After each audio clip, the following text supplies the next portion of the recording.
Hello. Hello, hello, hello, hello, hello, hello, hello, hello, hello, hello, hello.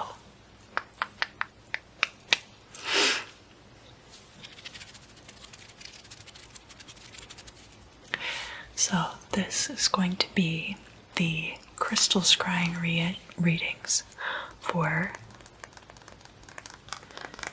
the week of September 23rd, 2020. And the crystal that I will be using is fluorite. I really love this piece of fluorite because it looks a lot like a kidney, actually. Like all of the little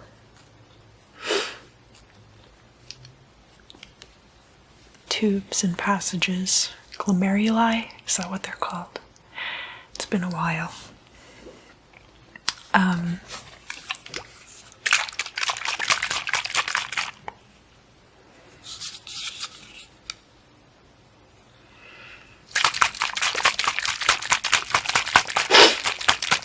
I'm going to be using this spray. It's got cedar wood and red mandarin oils in it.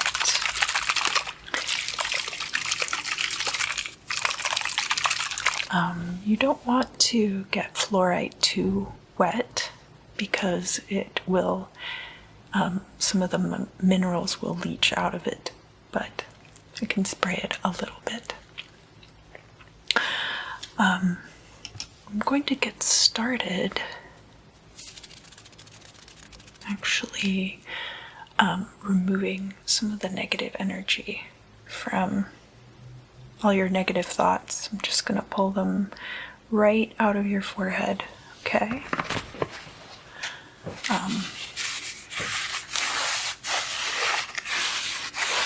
So to get started, I have these tuning forks.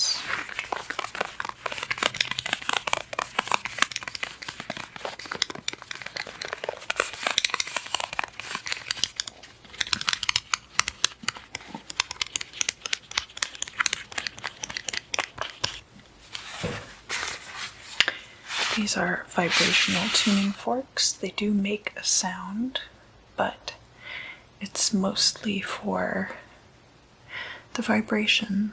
This one vibrates at 87.6 vibrations per second. There we go. And then I have another one that vibrates at 96.19 vibrations per second.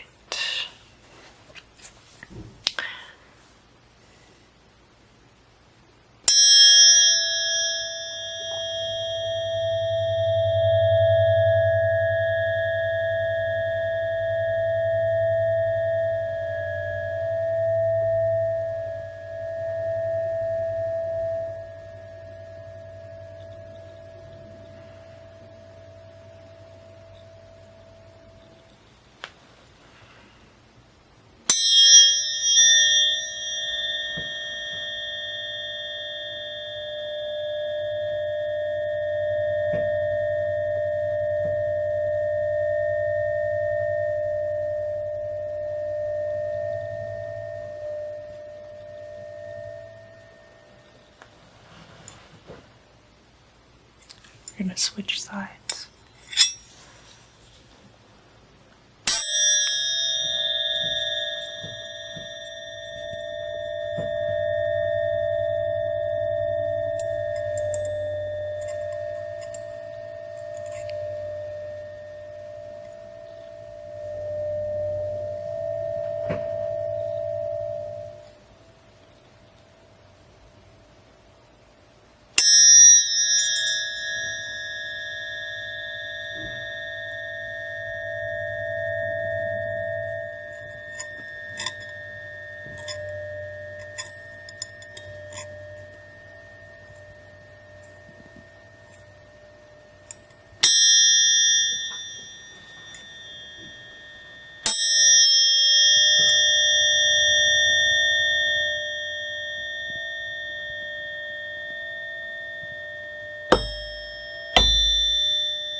loosen everything up. That's the loudest that this video is going to get. Just wanted to start out with a little vibrational tuning. So, next,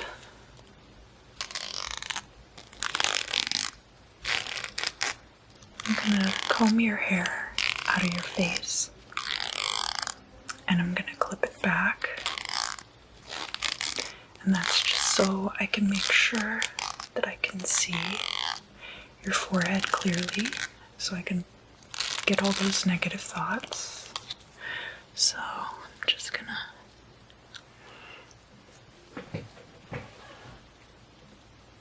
alright. Yeah. Just kinda lift it up. Lift up your hair. Great. And I'm going to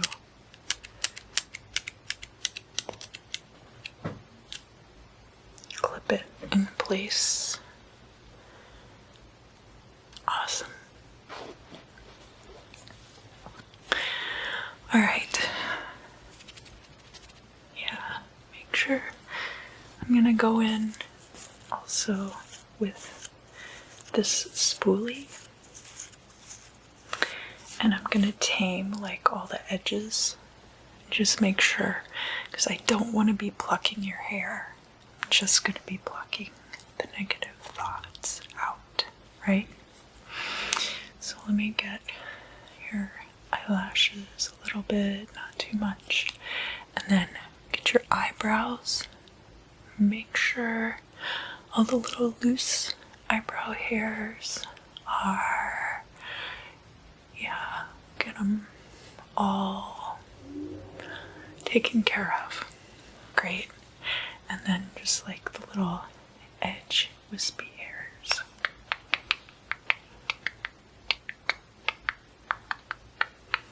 Perfect.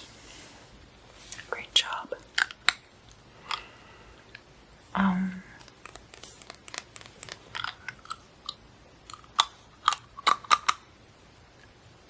Is that too loud?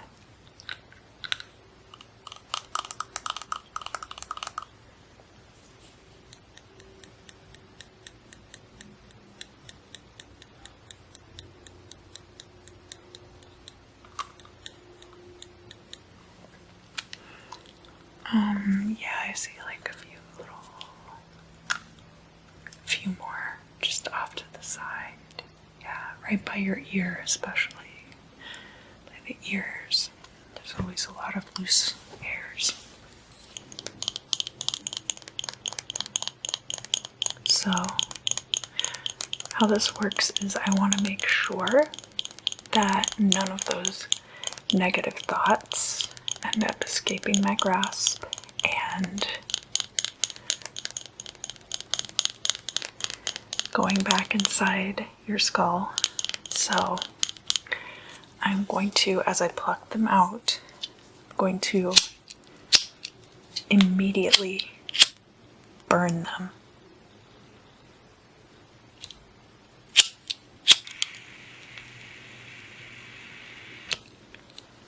There we go.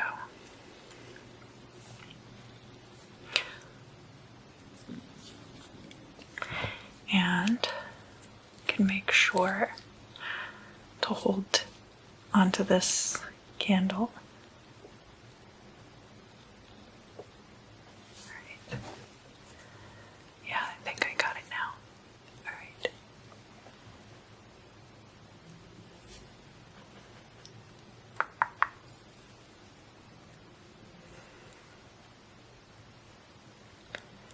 Yeah.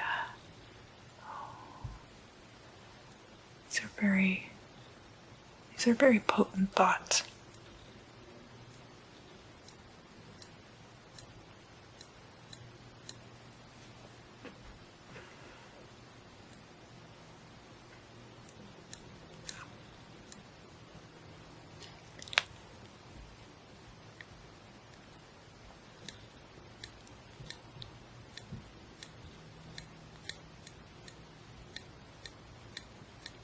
Yeah. It's tough to get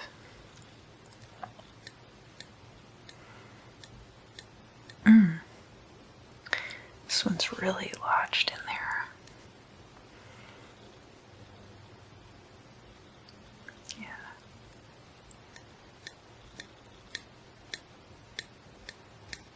Right between the eyes. Yeah. Right.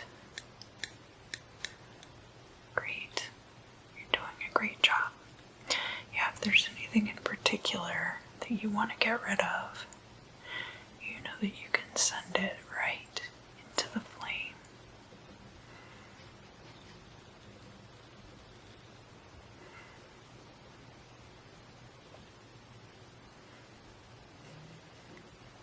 Oh yeah, that one right there.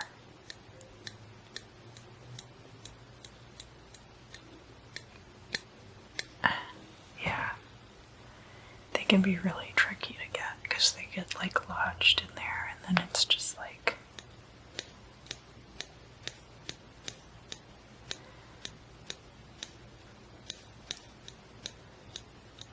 it's almost impossible to get them out.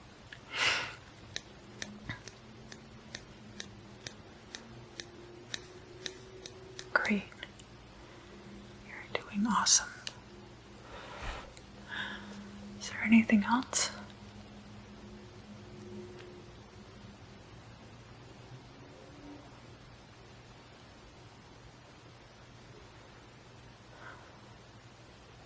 Yeah, right here.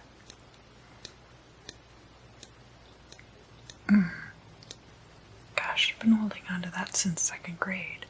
I'm sorry.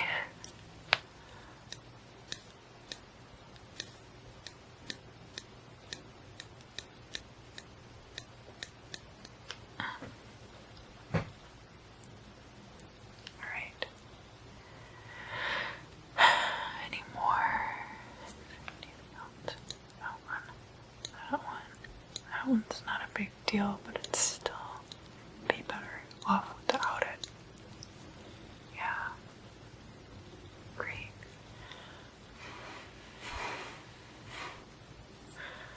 And then anything else that you want to let go of.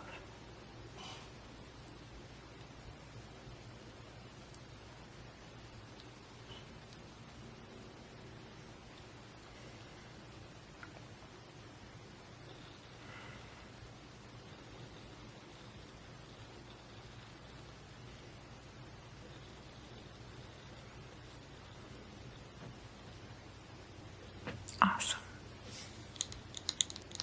Great job. Great job. Great job. Great job.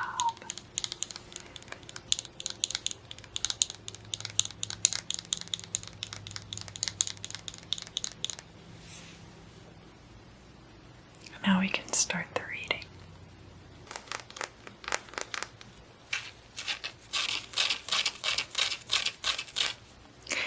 Aries, thank you for joining me today.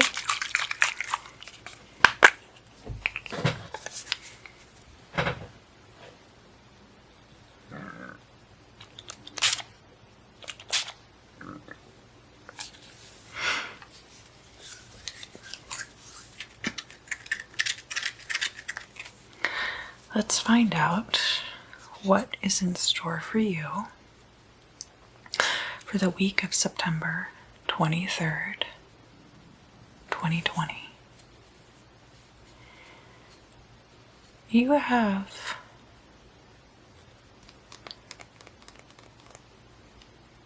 I'm getting like an orange skin, not necessarily you. Although, if you're getting too much beta carotene, that's not good. But I don't think it's that. It's not you with the orange skin, but you have something that's got like an orange skin on it. Or orange peel? Is it about orange peel? Yes.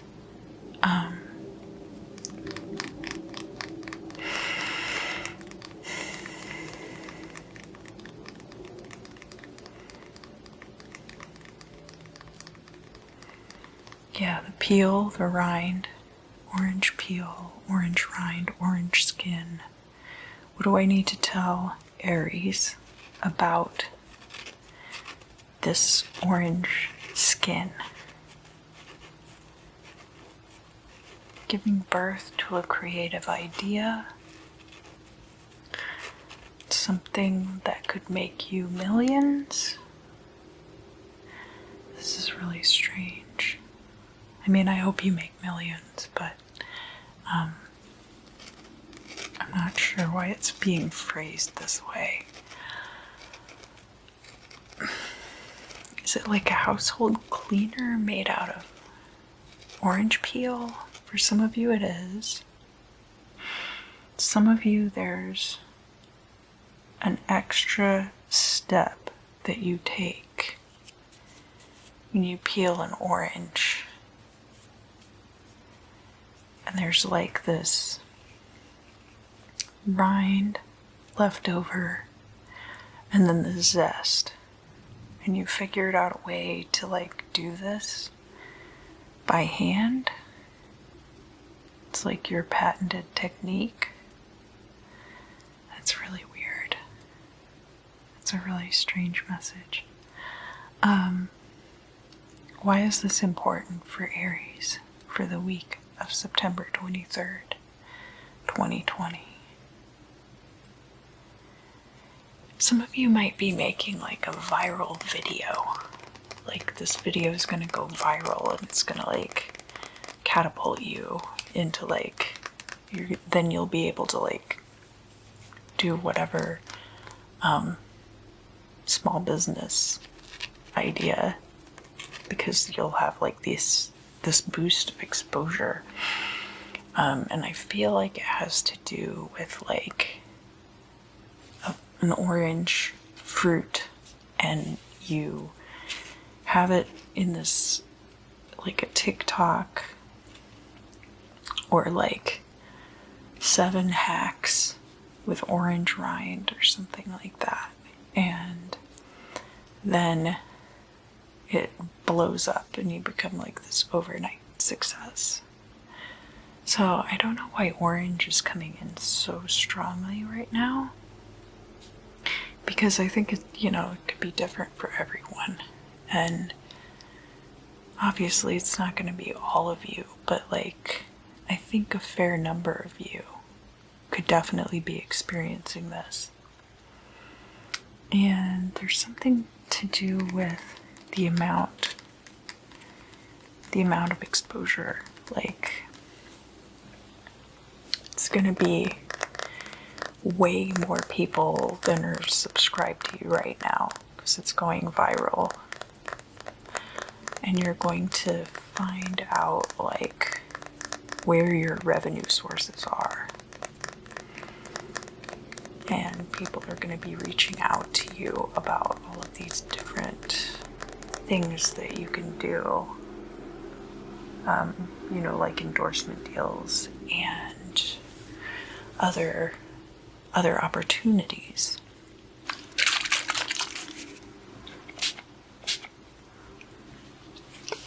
Alright, so if you're not making a viral video about an orange peel or how to peel an orange or something like that, there's going to be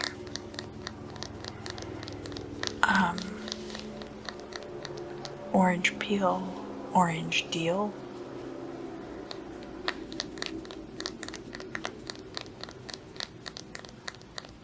There might be like a company that reaches out to you called Orange Peel, Orange Skin. Because it's not orange skin, it's not orange peel, it's like orange skin almost. So it has more to do with like, so like about, I can only think like self-tanner or,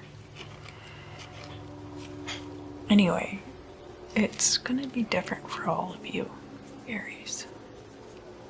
What else do I need to tell Aries about this week from Wednesday to Wednesday? You're getting back out there into the world.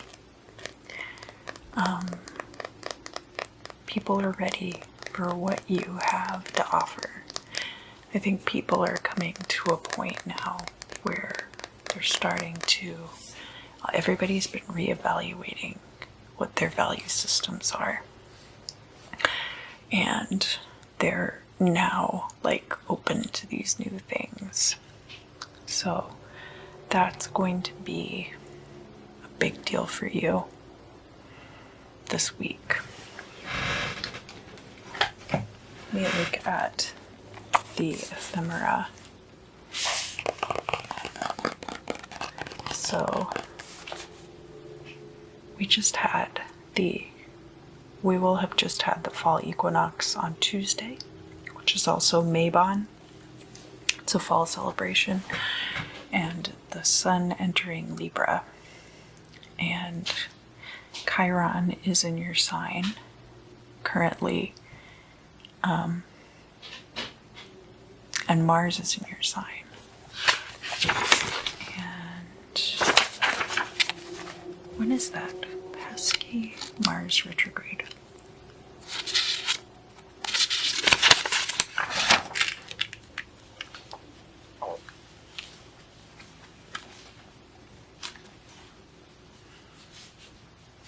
The moon is going to enter Aries also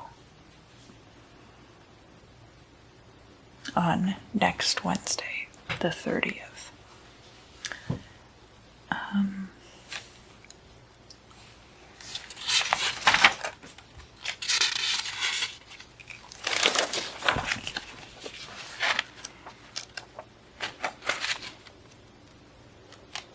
Let's see.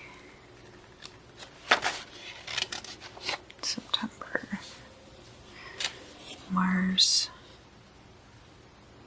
Okay, Mars is going to retrograde on the, is that the 28th?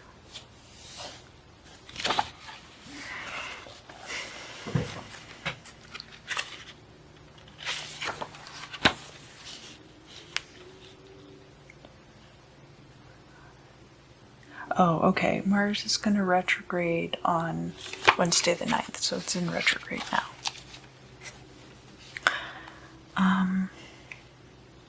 Chiron's going to have some interesting positions in your sign this week. So when the moon's in Sagittarius, there's going to be a trine. And that's going to last. Oh, and then in Sagittarius is going to trine Mars and Aries. So, and Mercury in Libra is going to be opposing Mars in Aries. So that's going to be Thursday the 24th. And that could be trying for communication. Like if there's any inequities in your life, inequities, those are things that could be getting worked out. And that's going to be the 24th. And then also the moon is in Capricorn, and it's going to be square to Chiron in Aries. And then the next day, moon in Capricorn squares Mars in Aries. So you've got like Chiron and Mars, you know, kind of like Chiron's like one step ahead of Mars. So all those placements are going to be echoed between the two. And then moon in Aquarius is sextile Chiron in Aries on Saturday the 26th.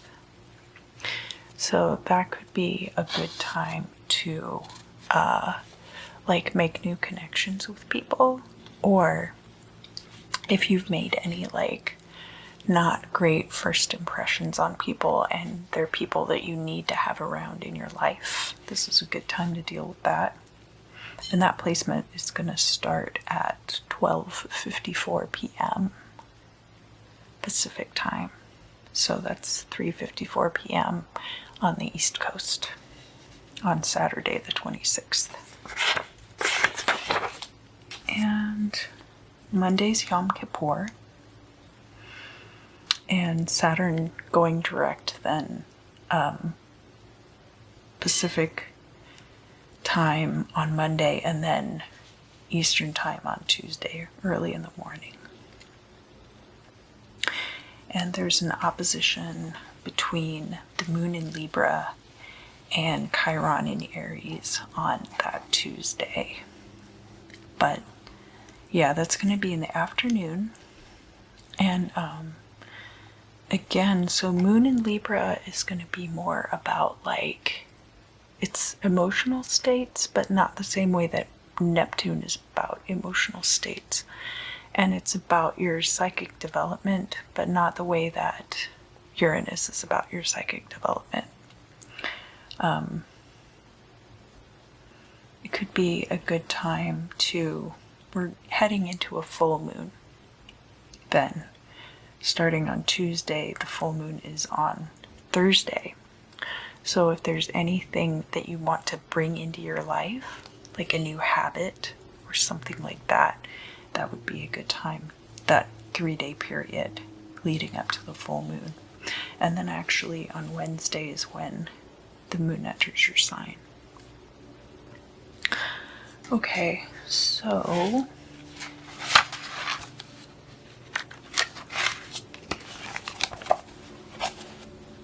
yeah, I don't know what that orange skin is about. But it must not be like, it's going to be important for somebody, but I'm sure it's not like, that can't be for everyone, right? Excuse me. So what else do I need to talk to Aries about? Aries, sun, moon, and rising for the week of September 23rd till September 30th, I think. What do I need to talk to Aries about? Getting your life together. Yeah, but that sounds really general. It's not just about your life. It's about like this opportunity coming in, and then your life kind of just snaps into place. Snap, snap, snap, snap into place. And it's going to feel really effortless. Effortless, effortless, effortless. And you're not going to have to worry as much once you get there, because you have already set up, I feel like, a lot of this stuff. What else do I need to talk to Aries about for this week? Yeah, just get everything in order, because when things take off, they're really going to take off. And you're not going to necessarily have an opportunity to take care of things the way that you do right now. It's just an economy of time. I'm not saying you're never going to have time to take care of things again.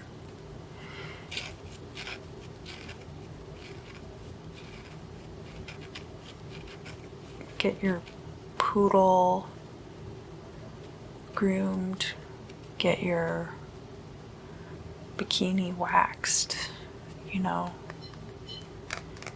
And I feel like you're gonna be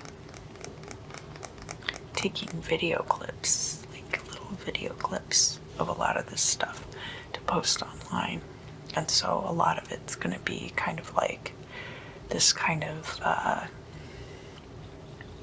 synchronistic, all of it coming together at one time, that one of these random little clips you post just happens to blow up, and then everything else that you've been wanting to accomplish is gonna follow that pretty closely. Is there anything else I need to tell Aries for the week of September 23rd. No, I think that's it for you this week, Aries. I think that's it for you.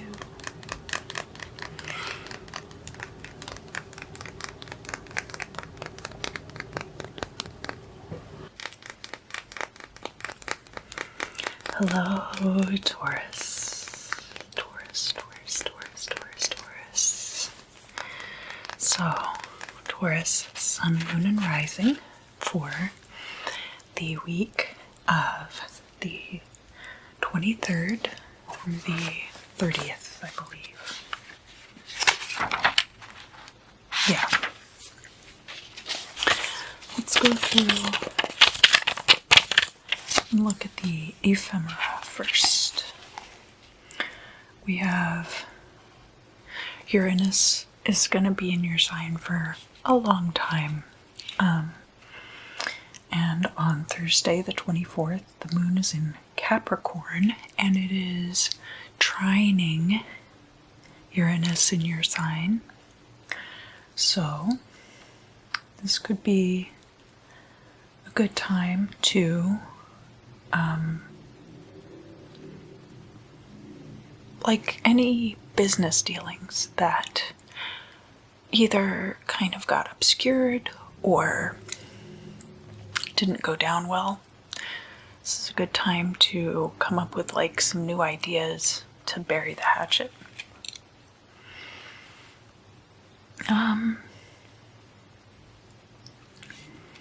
What else? So moon is then moving into Aquarius next on the 26th. And it will be square Uranus in your sign. So again, a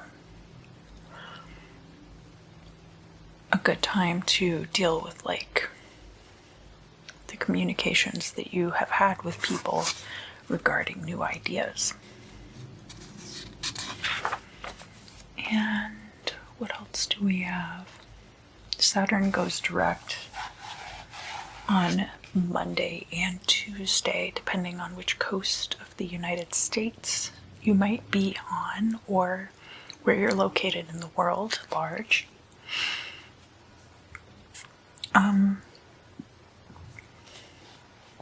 And on Tuesday, the moon will be in Pisces next, and it will be sextile Uranus in your sign. So,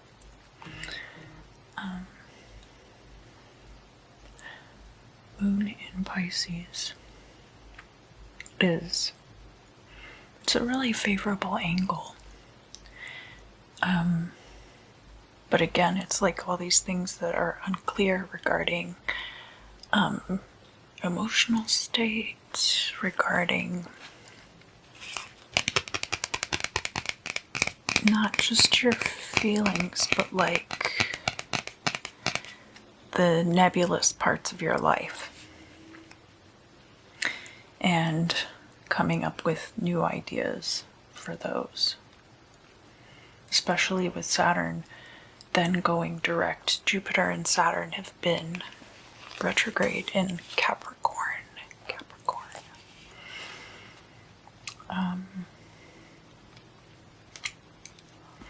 And I think that's the main stuff for now.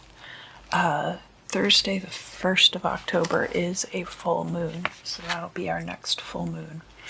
So if you are doing any kind of magic to bring things into your life, this is a good time to start that, because you're about a week away from that new full moon. It's not a new moon, but it is a full moon. Alright, Taurus. What do I need to tell Taurus, Sun, Moon, and Rising about theater kids?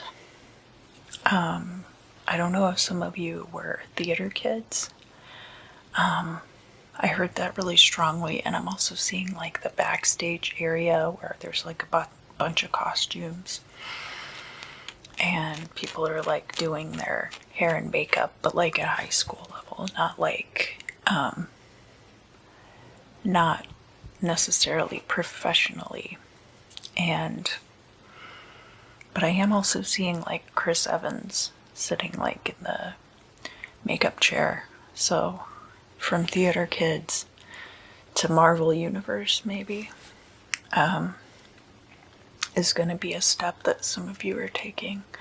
You know, 2020 has been a really iconoclastic year. It's been very exciting for all of us. And I think toward the end of the year, a lot of us are going to start seeing things move really rapidly toward the future. And so this could be part of that. So I don't know if you're involved in performing arts in any capacity. But yeah, I'm just getting like you're surrounded by a bunch of theater kids, and one of you is going to get like the role in the next Marvel movie. And it might not be all of you. It might be the kind of deal where one of you just gets that lucky break, and that's just how it is. Is Taurus gonna be able to help their friends out? Yeah, you'll be able to, like, if it ends up being you, you'll be able to then help your friends out as far as like their big breaks are concerned, and introducing them to the right people. And then as far as if it's somebody else who's a friend of theirs, it might end up kind of separating you two. Would that person put themselves out there for Taurus the same way that Taurus would put them?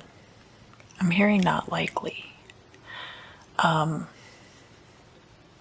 the reason, you already know the reason for that, is that you put yourself out there for your friends in a way that you know that a lot of people wouldn't put themselves out there for you.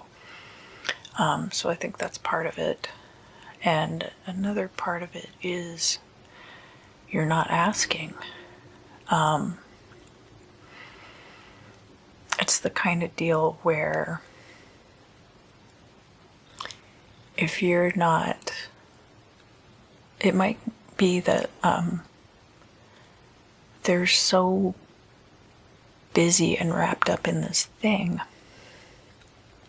that they don't really have the perspective of like, oh, my friend could do this, or oh, my friend could do that, you know.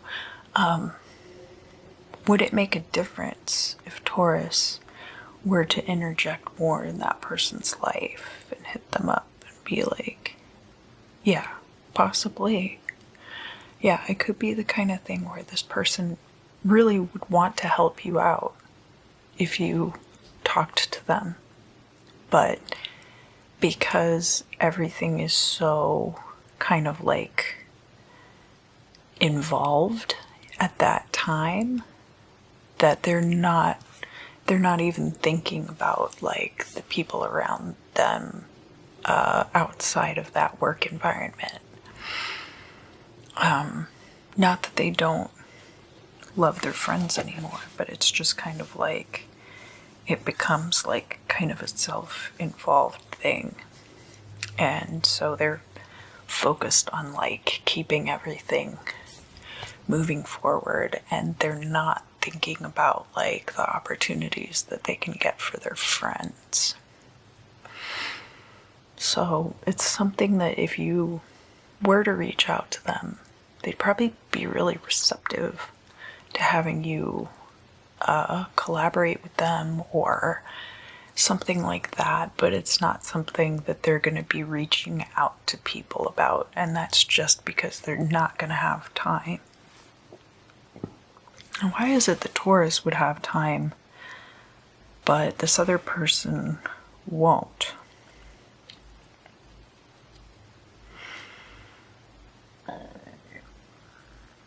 You make time for your friends.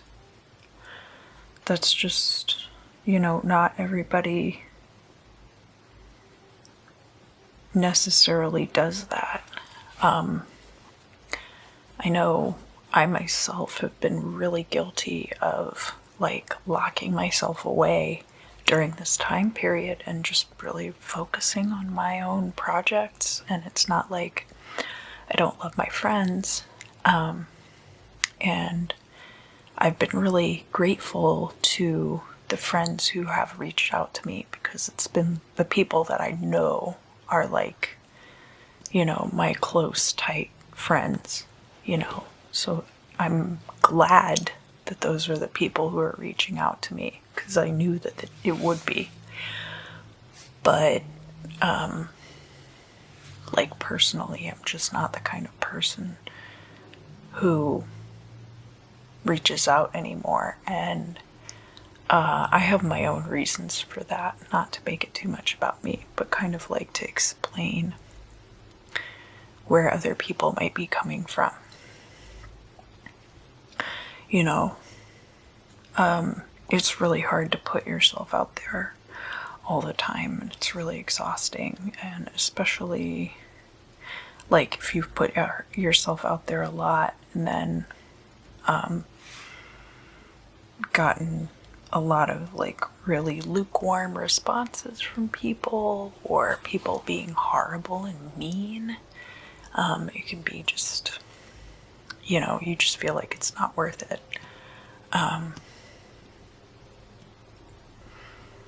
But don't hesitate to reach out to that person, because they're going to appreciate it.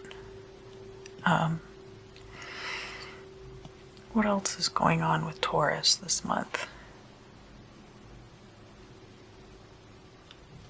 They're putting a sign up in your yard. And it looks expensive.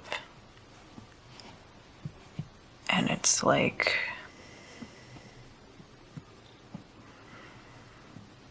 there's something about this sign that makes you feel kind of like you're not sure how long you're gonna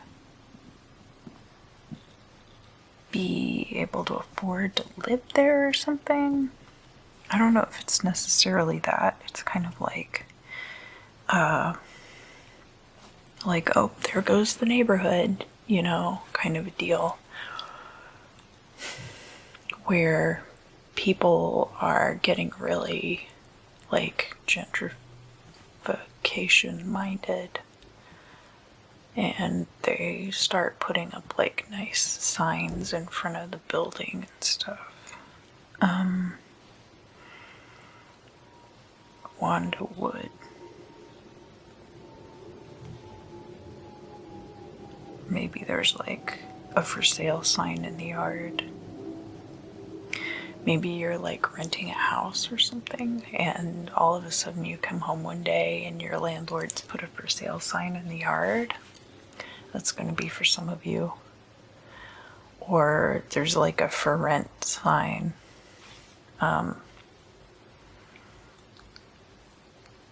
At your apartment, and because of the way it looks, you're like, I don't know, like you don't trust it, which you should never trust landlords, but you know. What else?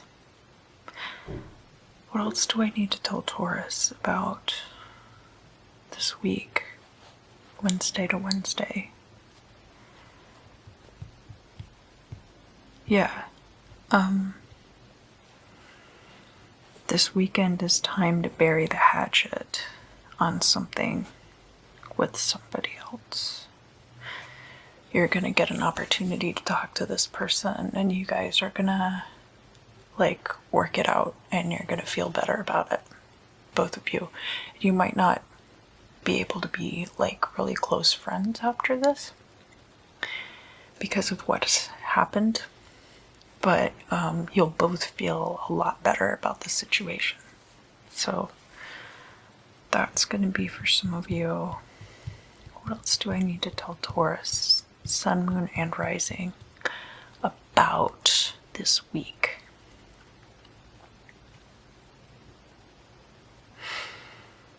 pack it up.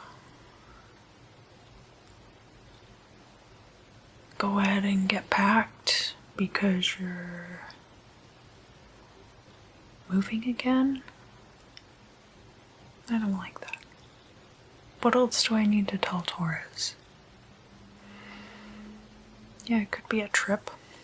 It could be that you just got settled into a place and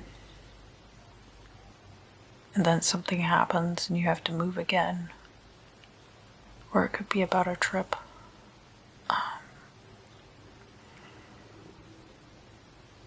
You could be moving in with somebody else, like a partner or a lover.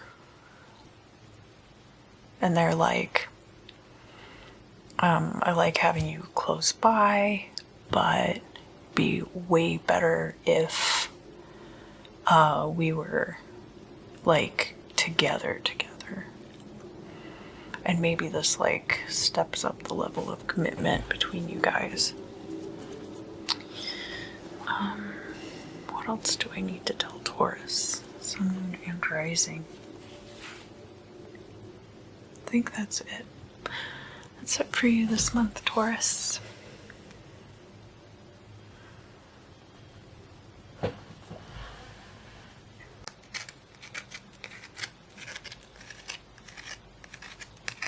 Hello, Gemini. Sun, Moon, and Rising.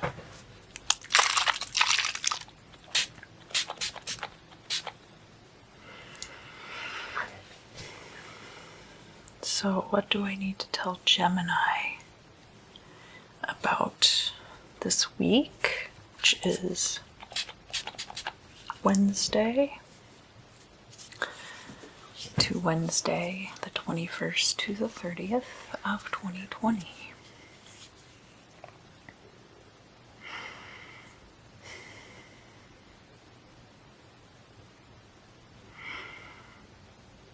I've had that Duran Duran song, Rio, stuck in my head a little bit today. Not intensely, but tell you something, she knows what you're thinking. Name is Rio, and she dances on the sand.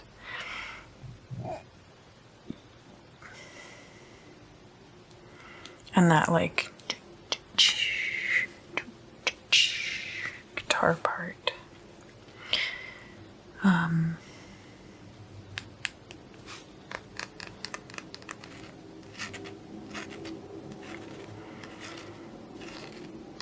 Yeah, like you're feeling kind of pent up, and that energy in that song is kind of like, it's like a party atmosphere. And it's this idea that there's this lady who comes along and knows how to show you a good time. And it doesn't have to be a lady, or it could be, you know, like a platonic kind of a thing where she's like, hey, I know a really great club. You're gonna love this place. And kind of sweeps you off your feet, but not like in a romantic way, you know? She's just like, yeah, come with me. I know where the party's at. And then you guys go to like this really great club and she can get you in. And you end up meeting, you know, someone else. Or just doing like doing some lines and having a good time or something like that. That's only for those of you that are into that sort of thing. I know not everybody is, myself included, but I have a lot of friends who enjoy that kind of recreation, and I certainly don't judge. And then it's like it's like a rabbit hole. It's like an adventure. And you guys end up sleeping on this couch together. And you're just like, what are we? She's like, I have to go. And that's how adventures are made, you know?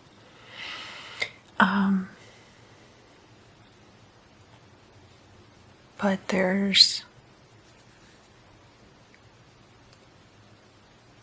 an essence there, you know, not that this person is or is not the same person from that song, but that essence is kind of carried through in a lot of your interactions this week. There's like an element of danger, a little bit of excitement, you know. There's a sense of adventure, and it's like set to this really great soundtrack, and you're just really into it, Gemini. And what's going on with Gemini rising? I don't want to tell them that.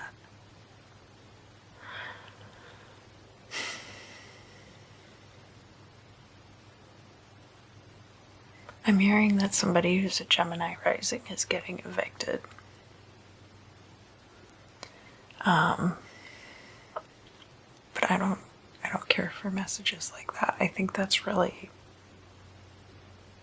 like, kind of not my place. And I like to keep it really light and, you know, fun. But I also don't want to, like, if I'm sensing something, I don't want to just keep quiet about it. That's, you know, you can't say no or else you won't be able to say yes.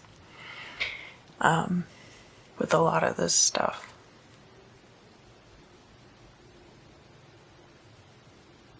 Yeah, like your place gets broken into and then you get evicted because you make a big deal about it with your landlord and you're like, I'm going to sue you, and it's not a good time to be suing people. Let me look at the ephemera too. I don't think there's too much going on with Gemini this week in the sky.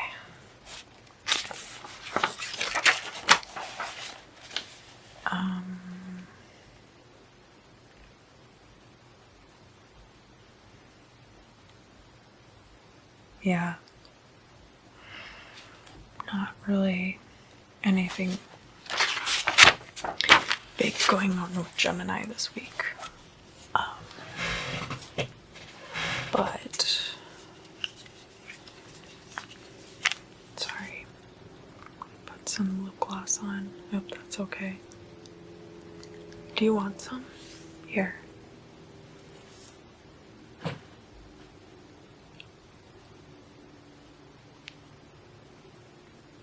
Yeah. Okay. Back to business. Back to business. Back to business. Back to business. So what else is going on with Gemini's sun, moon, and rising this week?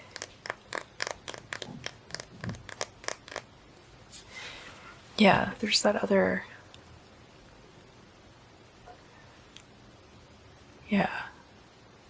Like that Elton John song about Get Back, Funky Cat. There's just gonna be like a lot of, like, I feel like 80s homoerotic tension kind of in the air for you this week. Whether you're masc or femme, doesn't really matter. What else is going on with Gemini this week? Yeah, just like a lot of sexual tension, just things that... These are like scenarios that you wouldn't necessarily have thought might crop up. So it could be even like in a long-term relationship with somebody that there's like a sexual tension there, and it kind of like just builds up and builds up, and for whatever reason the valve's not getting released, and so there's just like this, all this tension there and subtext, and it's not something that you thought would crop up with this person, maybe. And it could be even like not a romantic partner. that you are currently with. It could be like even like a boss. Some of you are going to have sexual tension with like a boss, and it's going to be like not inappropriate, but both of you like feel it, and you're like, this is not good for business. But you know how I feel about capitalism. I feel like you should follow your heart, your dreams. So I'm going to leave that up to you. What else do I need to tell Gemini, Sun, Moon, and Rising about this week? Get ready to stack that paper. I feel like some of you are going to have an opportunity to like just make a bunch of money like really fast, and it's going to be like a like a gig. So either like, oh, you can come and do this performance of whatever kind and I'll pay you like $10,000, or like sell this artwork, or come work for like, trimming. I know it's not trimming season necessarily, but like something like that, where it's like a opportunity for you to make a bunch of money really fast, and then it's kind of going to be like that's the end of that particular situation. But then there's probably the potential for something like that in the future again. What else do I need to tell Gemini, Sun, Moon, and Rising? I think that's it. I think that's it for you this month, Gemini, for this week.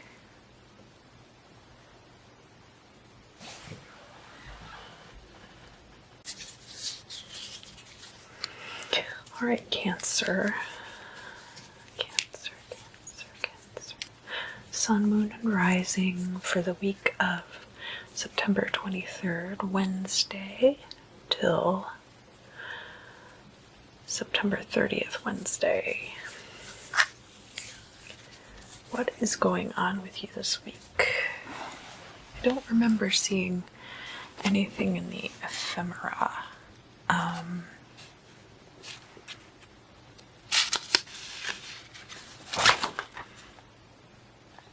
Yeah, Cancer doesn't come up in the sky this week as far as like major occurrences. That's not to say that you're not still very important. Cancer. Getting this feeling like I was on Tumblr and I was looking at all these pictures of like Latin American murals, and I think they were in Mexico, but they could have been in Colombia. You know how it is with the images on there. There's not always like a complete source. Sometimes it just says this.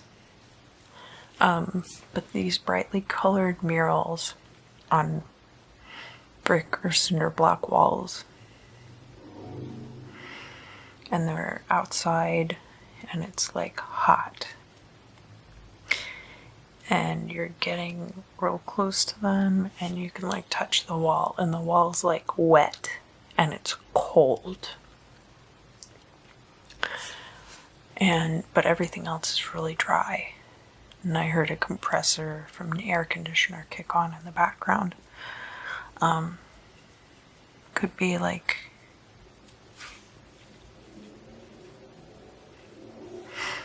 I know I said like that these were like really nice murals, but that's kind of just like where I started. This might be you going back to like an old elementary school, but I'm getting that you touch the wall and it's just like really cold and wet, even though it's hot outside and it's super dry, and you're just not really sure like what's going on with that. And it has to do with the air conditioning, and I feel like maybe you like touch the wall and like splash the condensation from the air conditioner on your face just to cool off. And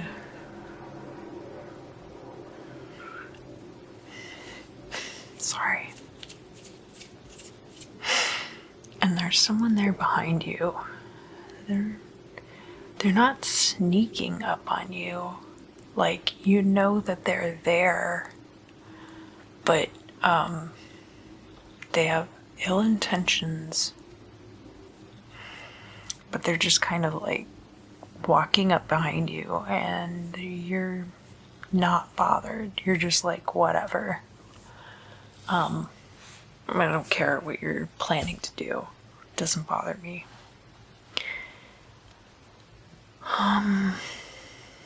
But there's more to it than that. This person's been looking for you for a very long time. Like, you guys maybe used to be friends or acquaintances. You guys used to be acquaintances. And you haven't seen this person in a very long time. And they're coming up behind you, and they're maybe like, some of you, they're like gonna surprise you with like a hug. And it's gonna be really disconcerting. And some of you, they just kind of come up and tap you on the shoulder and say, hey. And it's not like you're surprised or like they catch you off guard, because you could hear them coming. Like, you knew they were coming up behind you. But it's more like who it is catches you off guard, and you don't want them like in your vicinity, in your personal space. You're like, be happier if you were like 10 feet away from me, you know.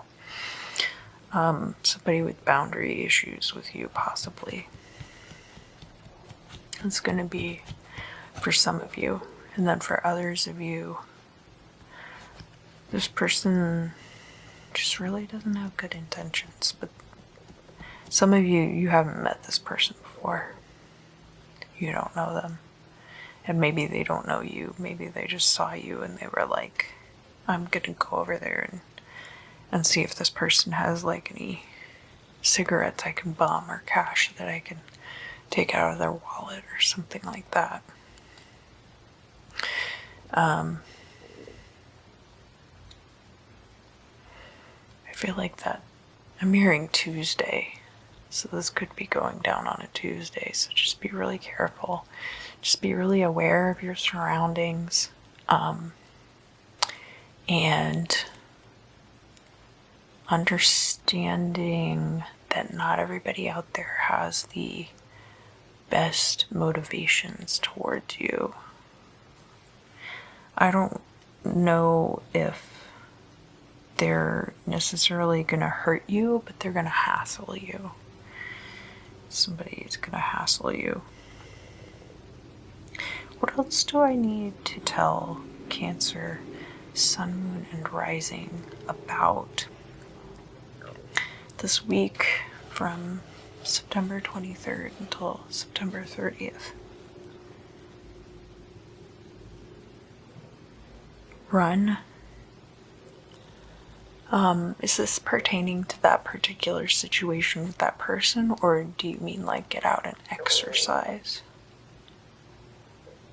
Like, get out and run if you're able to, or like jog in place inside if you don't, if you can't just go outside of your house and like run.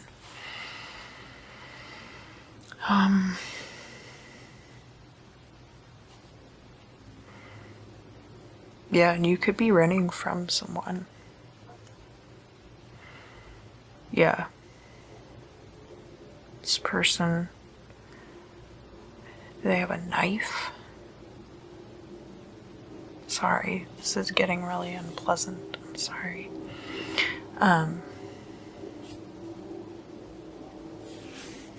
Is this for all Cancer, Sun, Moon, and Rising? I mean, potentially there could be somebody who ends up hassling you.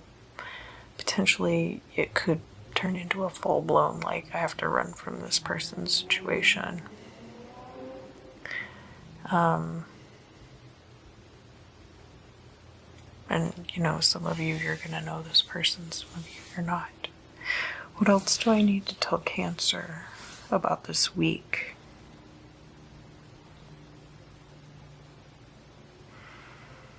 Gooey. Like a sweet, gooey kind of a dessert that, like, has a crust on the bottom that's more, like, caramelized and chewy.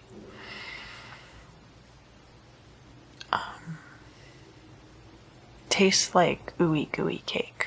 Like, I had a coworker who would make something called ooey gooey cake, and it was soft in the middle, but then, like, the bottom was, like, caramelized, so it was chewy. Kind of like a blondie, but, like, so much sugar. Something that has also, like, pudding in it. Kind of like a mousse or a pudding.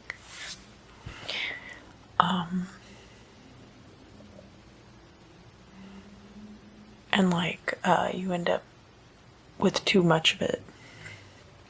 Like, your friend is like, I brought you this, you're gonna love it. And you're like, I'm gonna die of type 2 diabetes. And you beg them to take it with them, and they're like, no, I made this for you. And you end up getting sick of it. That's kind of a vibe I'm getting for this week too. Too much of a good thing. Yeah, too much of a good thing. So kind of like a situation where, because you can have, like, whatever you want in this situation, you end up getting sick of it.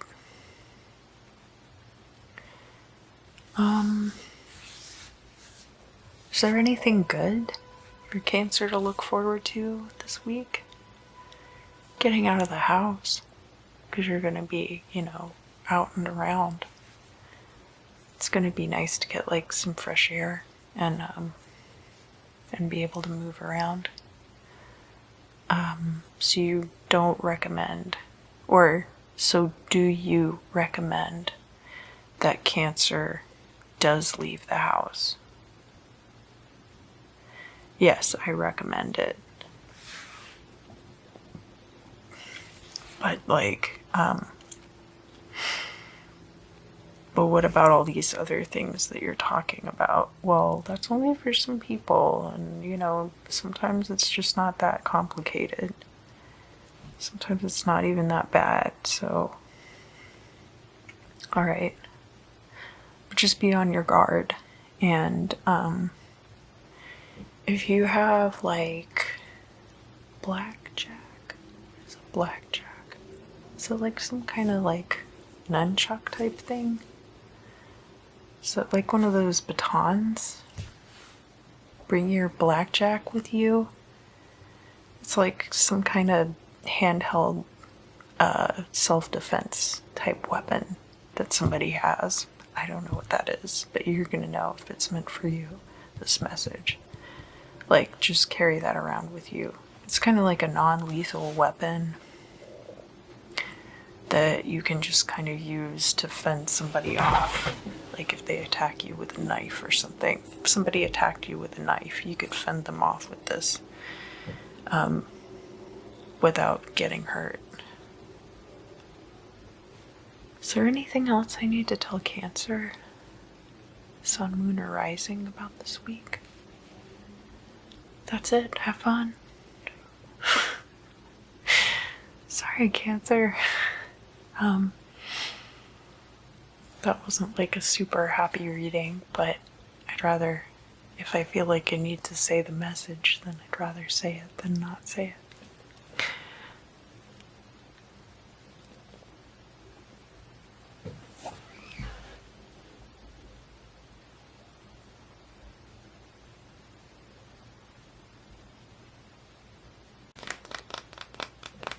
Hello, Leo. Sun, Moon, and Rising. What do I need to tell Leo sun, moon, and rising about the week from Wednesday, September 23rd to Wednesday, September 30th.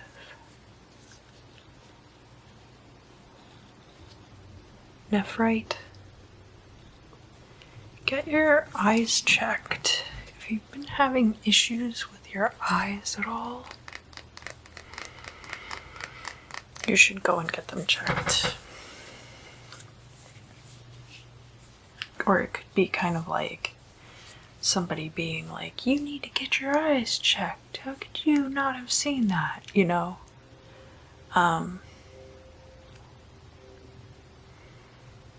Or it could be a vibe check. Could be not an eye check, but a vibe check. Or cry check from the X-Files. That was the partner that Mulder had when Scully was gone. And he turned out to be a Soviet plant or something like that. They put the black oil in his eyes. So make sure nobody's put black oil in your eyes. Oh, this rock is so pretty. This is fluorite, I think I mentioned in the intro, and I love it because it looks like a kidney. So yeah, anything about your health, but specifically the eyes. Like maybe you're seeing floaters a lot, or you've noticed like changes like in the inner corner of the eye. Maybe you have like one eye that's been like really bloodshot recently, and you're like, I don't know what's causing that, but I'm gonna find out. Let's look at the ephemera. So Venus is in your sign, and on Wednesday the 23rd, it's going to be quincunx Neptune in Pisces, which is Neptune's native sign. And this is going to be at 5:45 a.m. if you're on the West Coast, and then later in the morning if you're on the East Coast. And that's just in the United States. But that is going to be like your passions. You're going to start dealing with a lot of these like feelings regarding your passion projects and things that you feel really strongly about, and things that could potentially bring you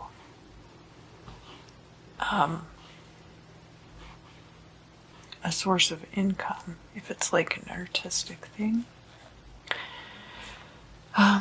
but also like romantic matters. Something that was obscured might become clear. What else do we have going on? So then on Friday, the moon in Capricorn is making a lot of different angles to things on Friday, and one of those things is that then that is going to be quincunx, that Venus in Leo placement.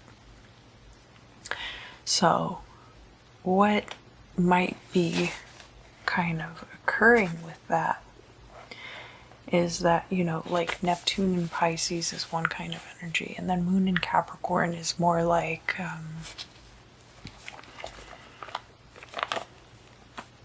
could be about like shady business dealings, or business dealings where there was something hidden, getting paid under the table, or something where the money ebbs and flows, whether it's legitimate or not.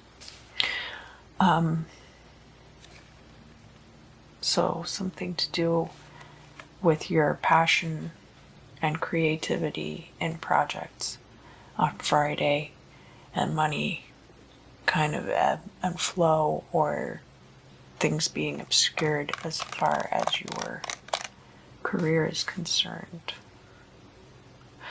or, you know, underworld, or a lot of stuff like that. And then Venus in Leo is quincunx Pluto in Capricorn. Now, you're really gonna look at how Pluto affects you if you have observed anything specific during like a Pluto retrograde, for example. Those are the things to look out for. But Pluto is, you know, very far away. And then the moon is going to enter Aquarius, and it's going to be opposite Venus in Leo. So then all of this energy that you've had about kind of figuring out a lot of these ideas that you've been having maybe regarding this particular project, and I'm sensing it more as like a project that you're passionate about than I am about a romantic partnership. So it is Venus in Leo, but it doesn't have to be about a romantic relationship. It could also be like an artistic project. It could be about your kids. It could be about how you're spending time with your kids, or how you interact with children.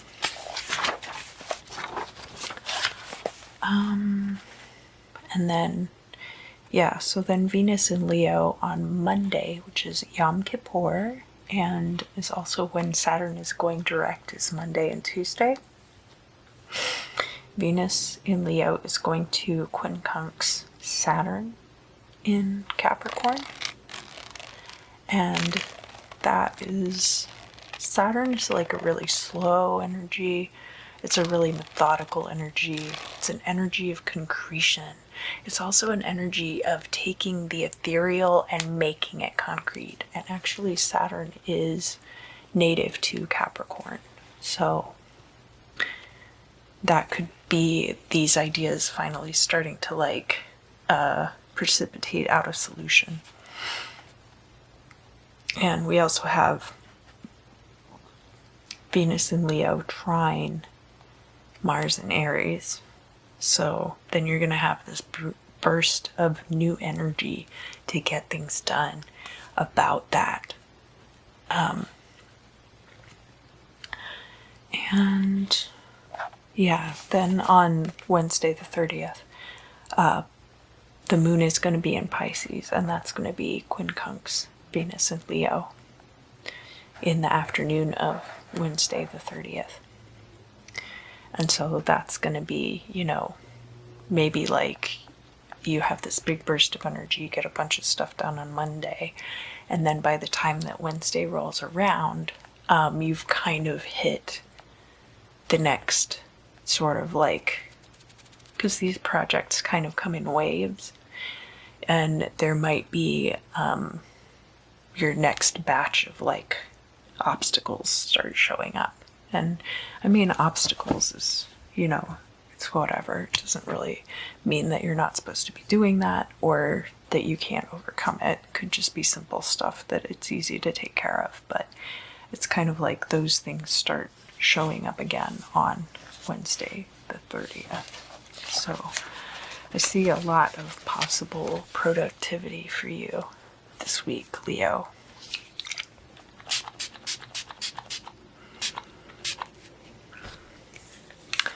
What else do I need to tell Leo, Sun, Moon, and Rising about this week?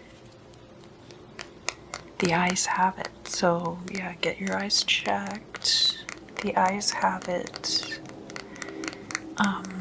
Eyes being the window to the soul too.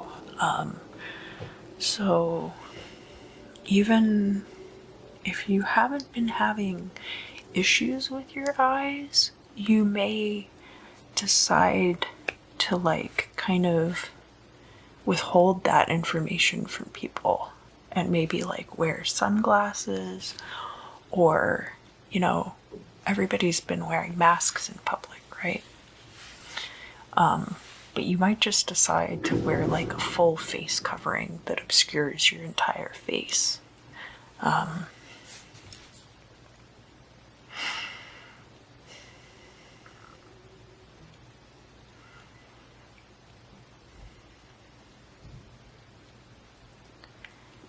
Walking out, serendipity.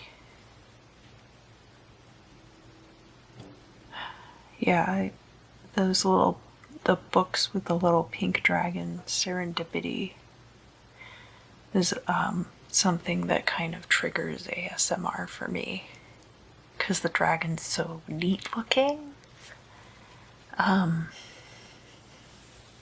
Something like that, but also to do with the idea of serendipity. So it's not just that the dragon's name is serendipity and you see something cool and it like triggers a response or something. It could also be like serendipity, like a serendipitous event that kind of moves you forward, and that would probably be happening on Monday. So for those of you who observe, you know that Yom Kippur starts at sundown on the 27th, the day before. But then also for everyone else, I want to just remind you that that's like, you know, a holiday coming up.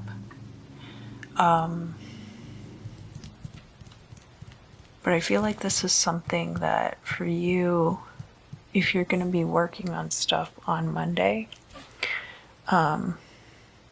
it's not necessarily like you need to talk to people on that day or anything like that, but just be mindful of it being a Jewish holiday, because a lot of people might not be as receptive to stuff if you're trying to send out like an email blast or something. You can get everything set up, and then I think sometimes you can set it up to like send the next day or something like that. Not to say that people don't go on their cell phones and stuff, but yeah. But it will be a productive time for you, and it'll be something that you're able to capitalize on, especially later in the day.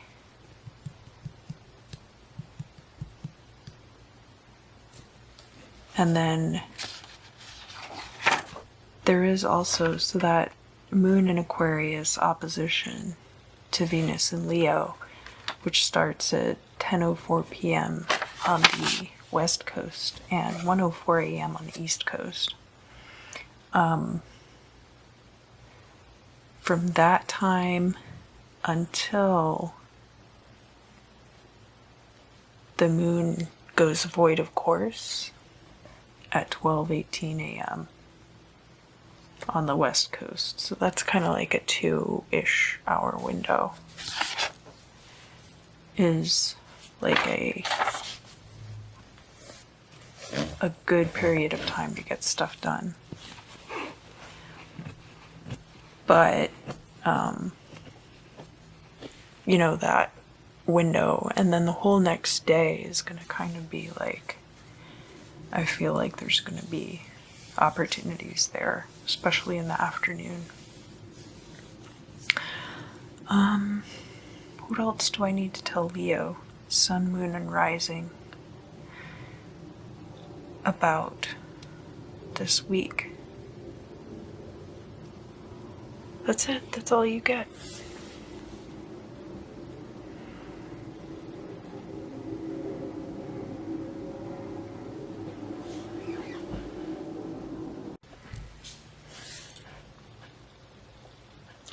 Hello, Virgo. Hello, Hello, hello, hello. Virgo, sun, moon, and rising. Rising.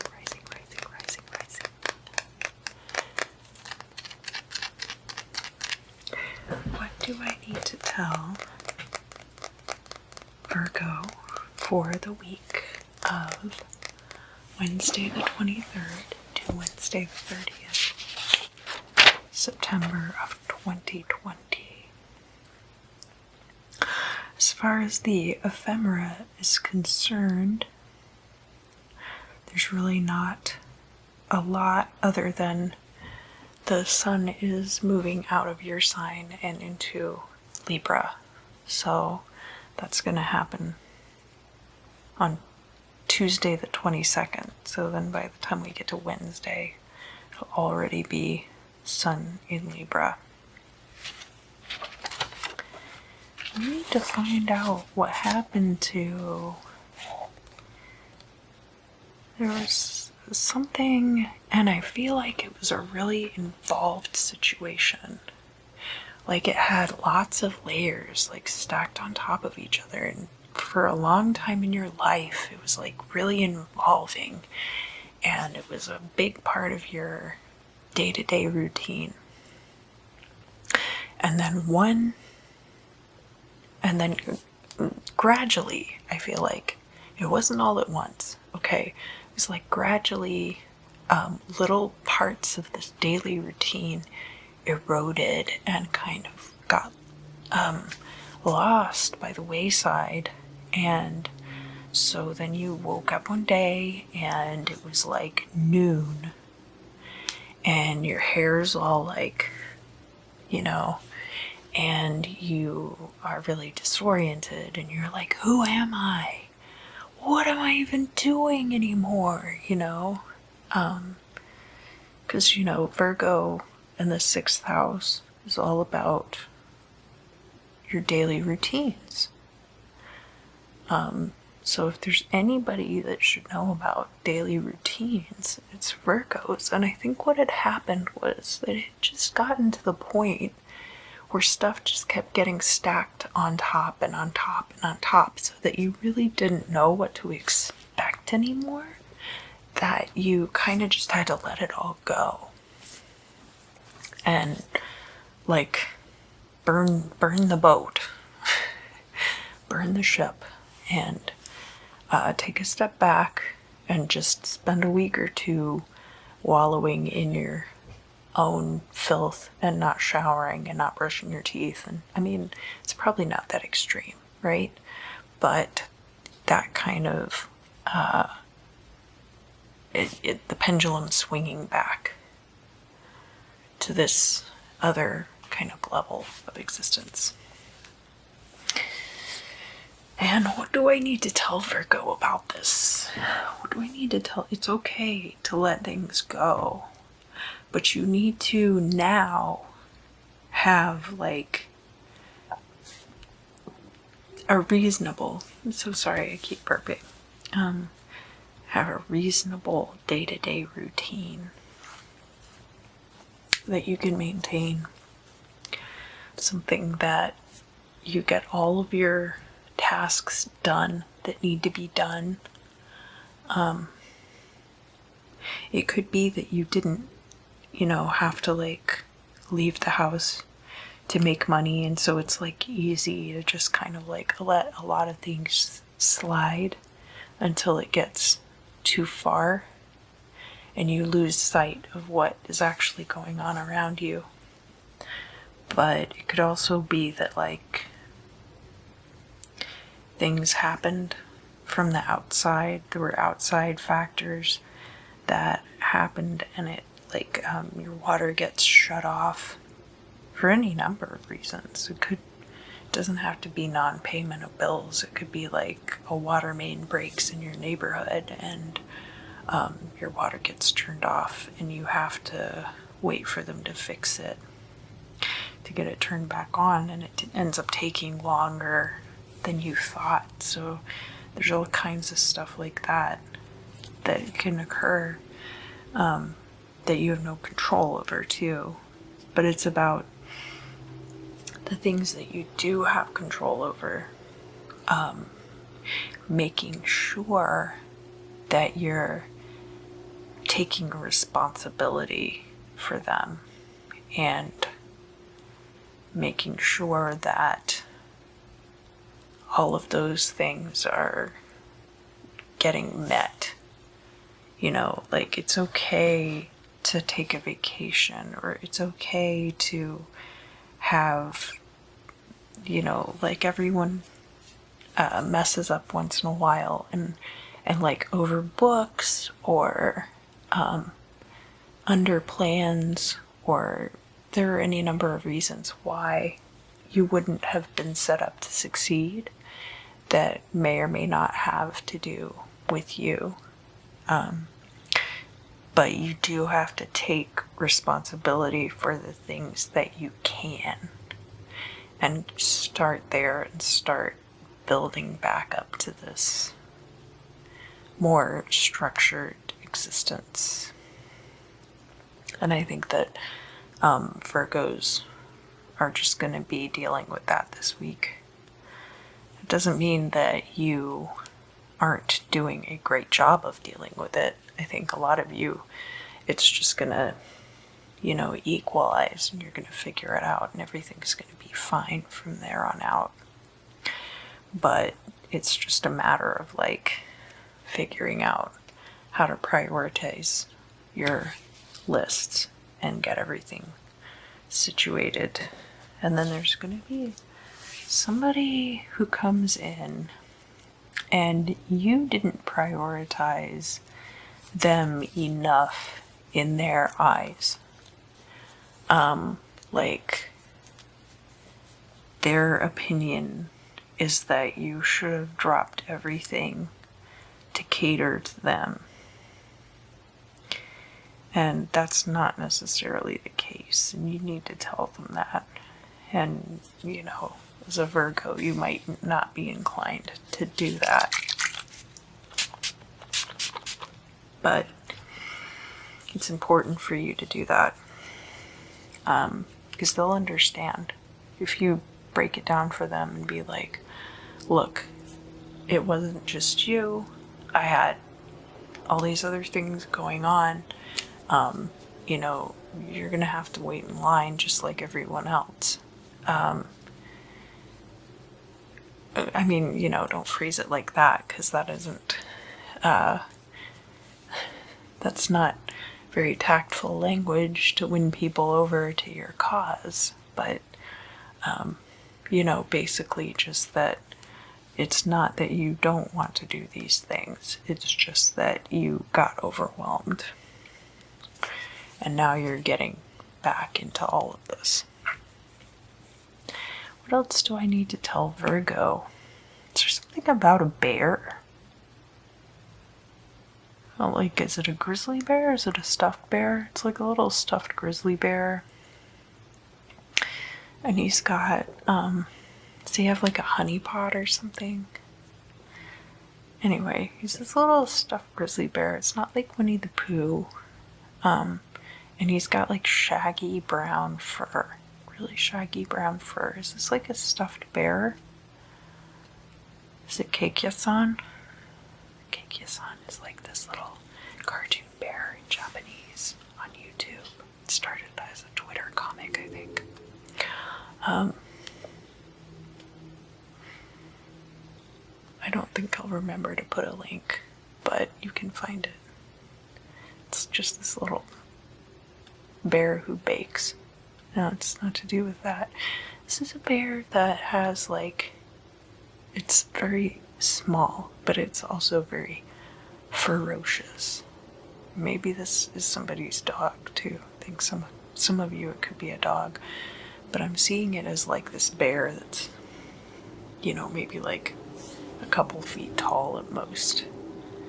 So something that's really small but has a lot of like really ferocious energy.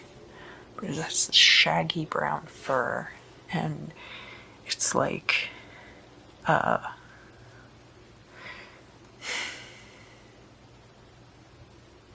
it's hungry. Yeah.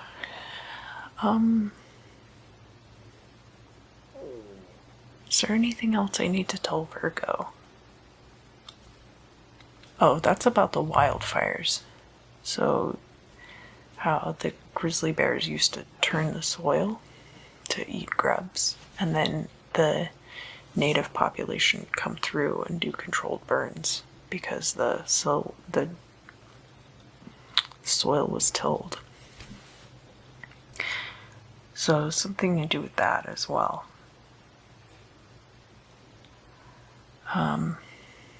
Yeah, the hungry bear. He's showing his teeth a lot. And it does look a little bit like a dog mouth too, so it could be somebody's dog. Do I need to tell Virgo anything else for the week of September 23rd to September 30th? Have a good week. I hope you had a great birthday. And I'll see you again soon.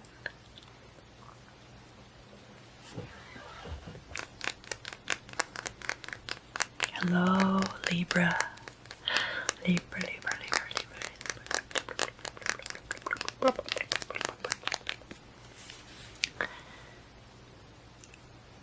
Thank you for joining me. What do I need to tell Libra, Sun, Moon, and Rising?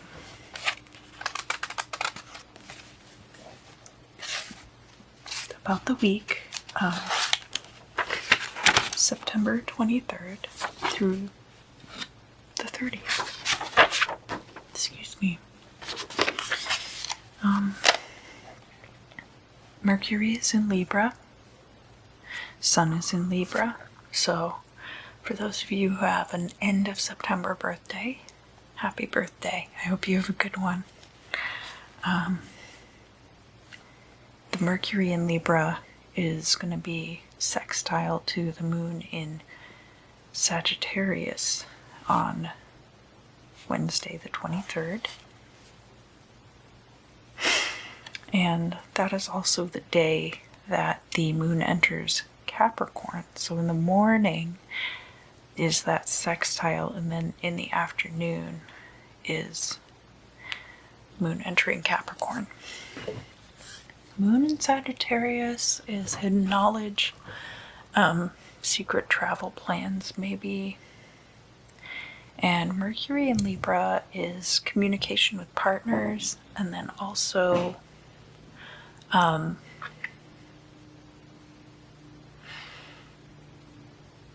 communication about legal proceedings, possibly, if any of you are involved in court cases.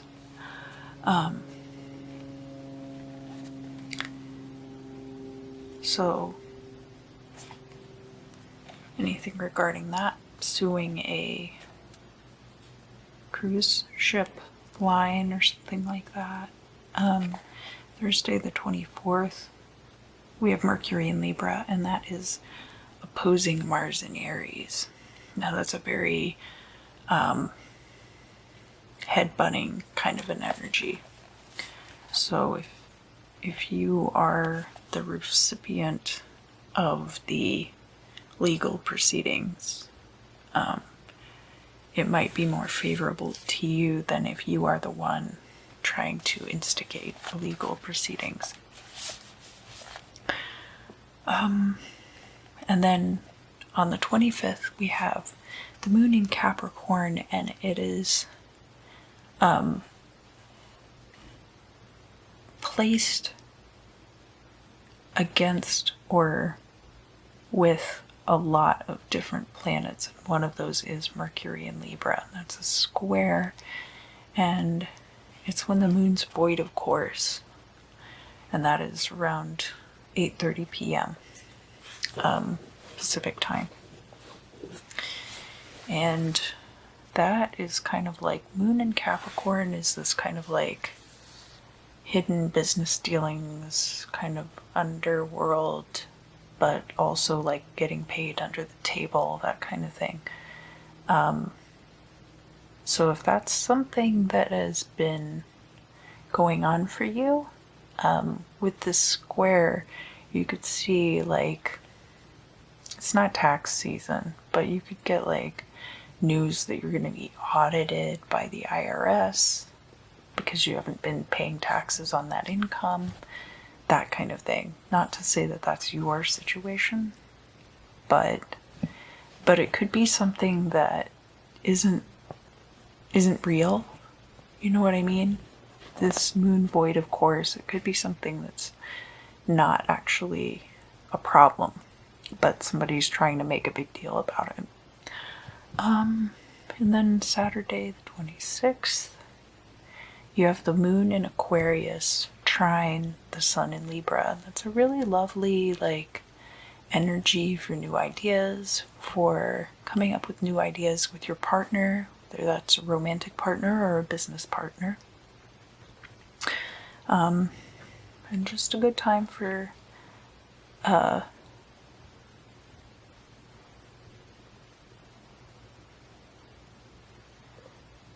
Aquarius is like your aura, but it's not like it's like being able to sense auras, but it's not like second sight exactly, because Pisces is more like second sight.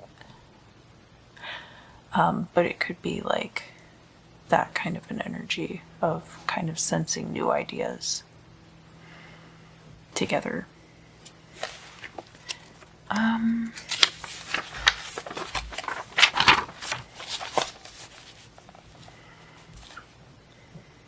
And then Monday, which is Yom Kippur, and Saturn is going direct as well on the Pacific coast. Around 9:15 in the evening, the moon in Pisces is going to be quincunx the sun in Libra, so another moon placement. And this one is going to be more like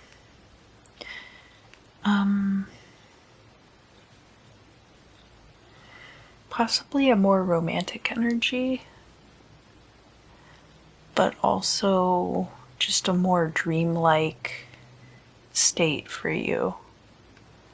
And like if that's your birthday, it's gonna be just like a really like dreamlike, pleasant experience. And then on Tuesday, that's when Saturn, early in the morning, Saturn's going direct on the East Coast. And the sun in Libra is going to be opposite Chiron in Aries. Now, Chiron in Aries is all about healing the parts of yourself that are too impetuous and too immature. That kind of thing. And sun in Libra being opposed to that, that could be you and your spouse arguing about one of you being immature. Or it could be like your business partner just didn't feel like totaling out the books last night, and you come in and everything's messed up. Yeah. So that's the fun placements for this week. What do I need to tell Libra, Sun, Moon, and Rising about this week?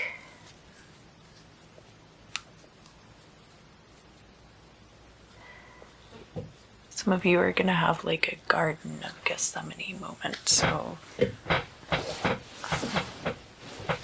if you're not super familiar with the Bible, which it's okay not to be, by the way, that was like Jesus goes into the Garden of Gethsemane and he's like on the run from the Roman troops. And he goes into the garden and he kneels down and he starts praying to his dad, and he's like, "Hey Dad, I don't want to do this. Please don't make me do this." And Dad's like, "Gotta eat your vegetables, Jesus." And Jesus is like, "No, this sucks." And it does. I mean, we all know what happened next, right? And I feel like there's going to be a similar kind of thing with you where you're like, but I don't want to die for the sins of mankind. That sounds convoluted and not quite right. And in fact, it very well may be. You know, every situation is different. And certainly, I mean, I know a fair number of us have our Christ-like tendencies and our delusions of messianic grandeur. This isn't quite like that. This is more like it's something that maybe you do need to do, but it just seems really, really pointless or really, really horrible. And like, you're like, I don't want to have to do that. So that could be for some of you. I see a rooster, but not just any rooster, kind of like a Abraxas. Like a glass rooster that represents Abraxas. But he doesn't have the serpent feet necessarily. And this is like a talisman.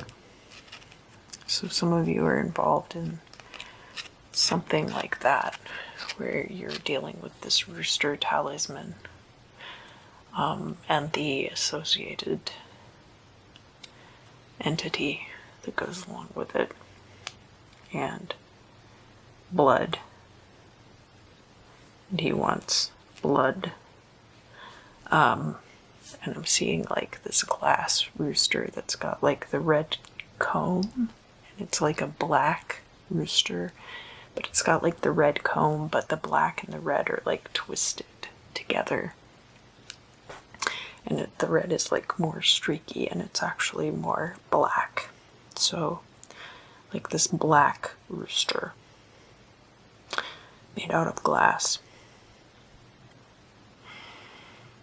And that might be part of it too, is that the relationship with whatever this entity is, if that's what it is very tenuous. And so there's kind of like this very delicate balance that needs to be struck. And that could be working with an entity, but it can also represent a lot of things in your life, Libra, especially if there's any court cases going on. But I mean, just because you're a Libra doesn't mean you're involved in court cases.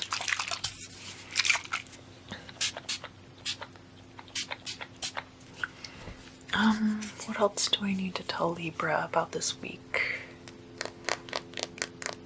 Wednesday to Wednesday, not Monday through Friday. I do it Wednesday to Wednesday. I think I've talked about why I do it Wednesday to Wednesday.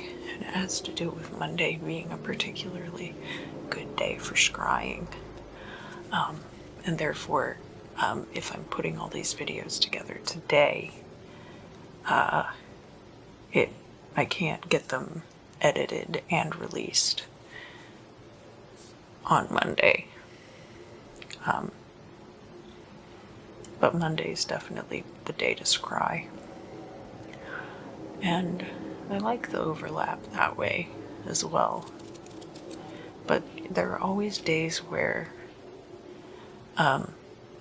things happen. Like I think that they're renovating one of the apartments upstairs. So there's like a lot of banging going on and a lot of really loud noises during the day. So I had to wait.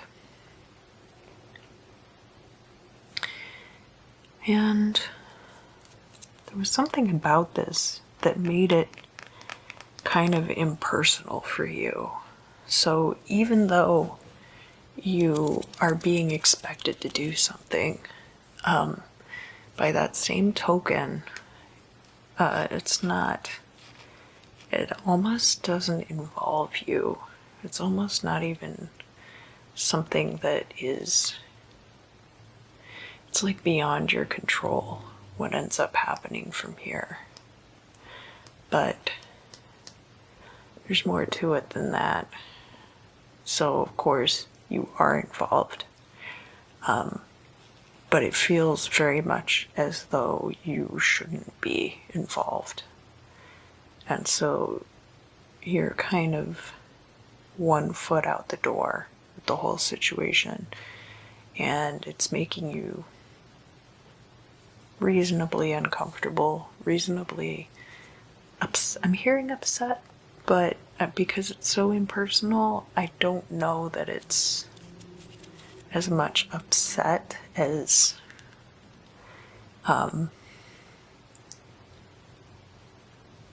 just like being upset about being in that situation, not like being upset about the situation or any of the involved dynamics itself. Is there anything else I need to tell Libra about this week? Get like a pair of galoshes. You know, like get a rain suit of some kind for the blood. Is there anything else I need to tell Libra, Sun, Moon, and Rising for this week? No, that's it. That's it.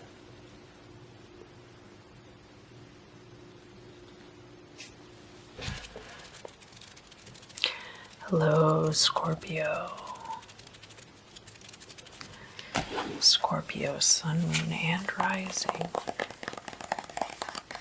What is going to happen to you during the week of September 23rd to September 30th, Wednesday to Wednesday?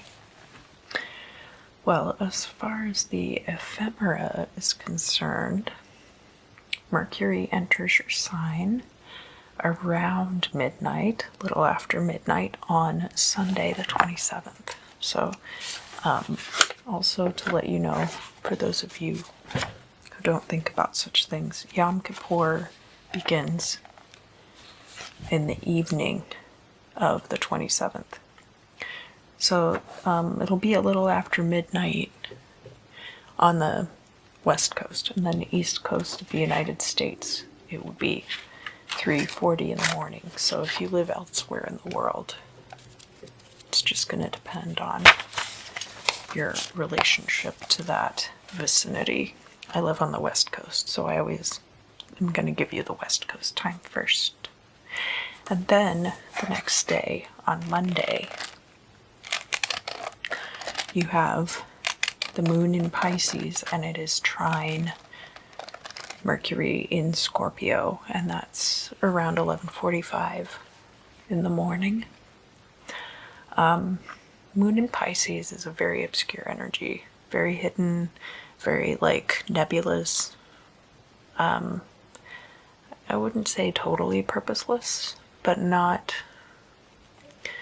very structured. And then Mercury in Scorpio is going to be communication, and it could be communication coming in about an estate, or the death of a loved one, or, I mean, I hope not, but could be communication about other people's resources, or sex.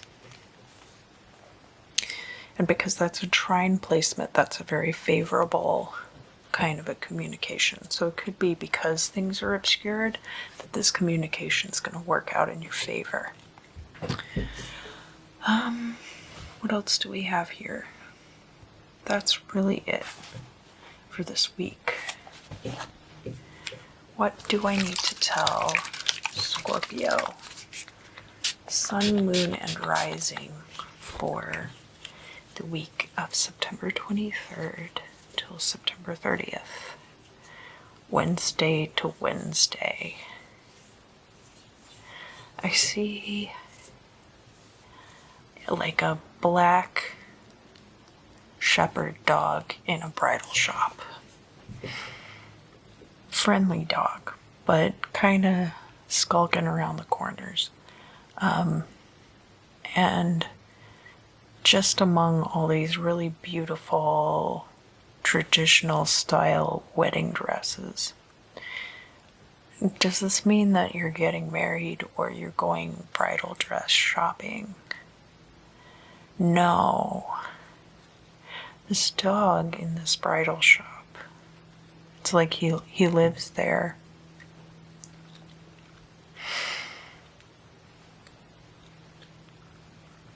The owner has changed hands a couple times, but the dog is there. I mean, like, usually it's the other way around, you know, because, like, dogs live such a shorter life than we do. So normally the dynamic is reversed. But in this case, I'm seeing that this is something where this particular, and I'm seeing very traditional wedding dresses, like that this is the kind of wedding dress that they have always carried and that they probably will continue to carry. It's not like they're one of these shops that keeps up with the times. It's a very traditional style, very heavily beaded and embroidered in the big poofy skirts and stuff like that. What does Scorpio need to know about this situation with the bridal shop and the black shepherd dog? You are the dog. You are like underdog, kind of. You have been around through several regime changes. You know the shop very well. The stock doesn't change. You maybe have, evolved over your time there. But you've also survived several regime changes. And it's almost like it's your shop now, even though you're a dog. And you can't own property in the human sense. It's more like you own the shop than these people who just kind of randomly come through. And it's not that they're incompetent. And the reason that they don't change things is because, like, this place is known for being a certain way. So even if things are unprofitable for a time and the person sells the shop because of it, because trends do change, someone else is always ready and more than happy to come in and take that place. What is going to be happening in this situation for Scorpio during this week? Top of your game. That's me in the window. Yeah, if I bark at somebody, it means that they're doing something, If I bark, it means something. This is my shop. You can't kick me out, You wouldn't kick me out, basically, is what I'm hearing. What else do I need to tell Scorpio, Sun, Moon, and Rising for the week of... I just heard March 23rd. So, back in March, that was like right after everything shut down. What was going on in March?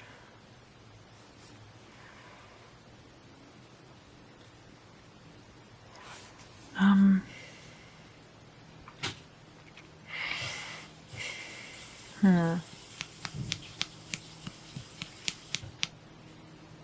not... Oh, weird.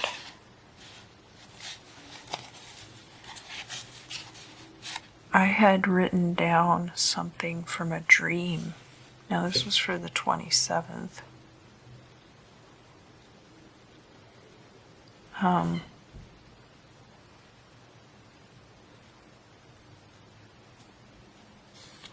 Yeah, Act 4-5, which is about addressing the Sanhedrin, which was like a legislative body the time.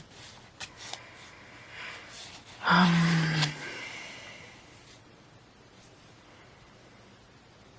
also have something here. I can cut it really thin for you. It was a dream I was having about sliced meat.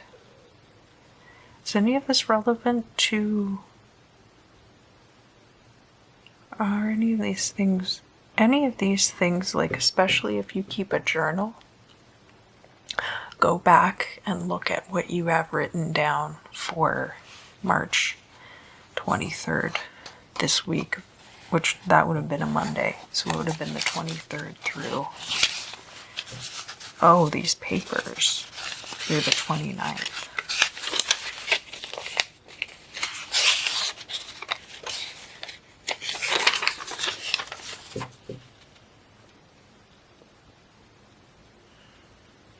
Oh, this was something that was for the next week. What is that? March 28th. Oh. This was a dream that I had about my aunt having been gifted a haunted house by, it was like this Japanese guru that she was one of his disciples, and he gifted her this haunted house because somebody needed to take care of it.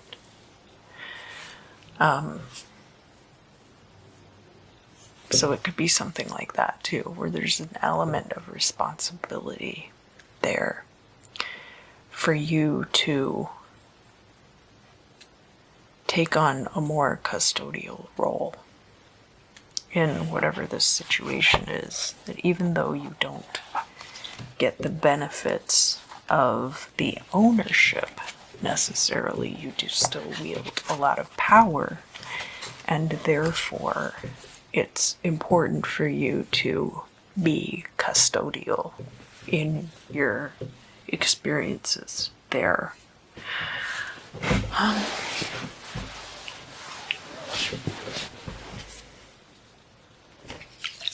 What else do I need to tell?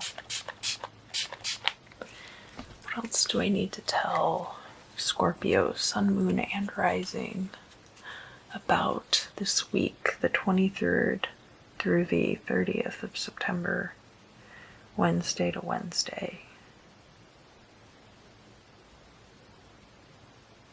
You're gonna get it. You're gonna finally come into your own as far as this goes, whatever this is.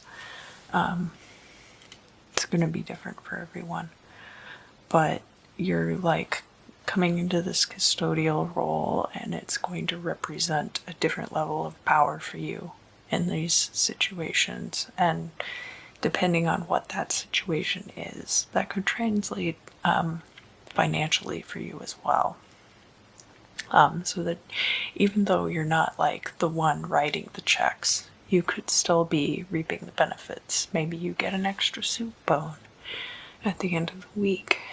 You know, every time there's a regime change somewhere, the person coming in has their own goals and their own opinions about how these places should be run and how these things should be, how operations should go down. But that doesn't mean they know best, because the people who really know best are the ones who have been there and been in it for the longest time. You know, a good owner, a good manager is not going to come into a pre-existing place like what I'm discussing with this bridal shop and try to make a bunch of radical changes. They're going to come in and they're going to spend a lot of time figuring out how things are being done and the best way to move forward. And then after that, and they'll spend a lot of time consulting with people like you who have been there for a long time and really understand how the place operates. So that is, yeah, I think that's the gist of it. Is there anything else that I need to tell Scorpio, Sun, Moon, and Rising for this week? Just have a good week. I'll see you soon.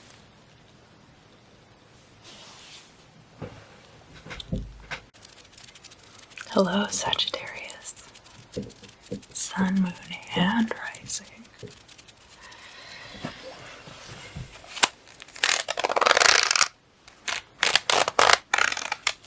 So, what is happening with you for the week of September the 23rd to September the 30th, the end of the month? Oh, weird.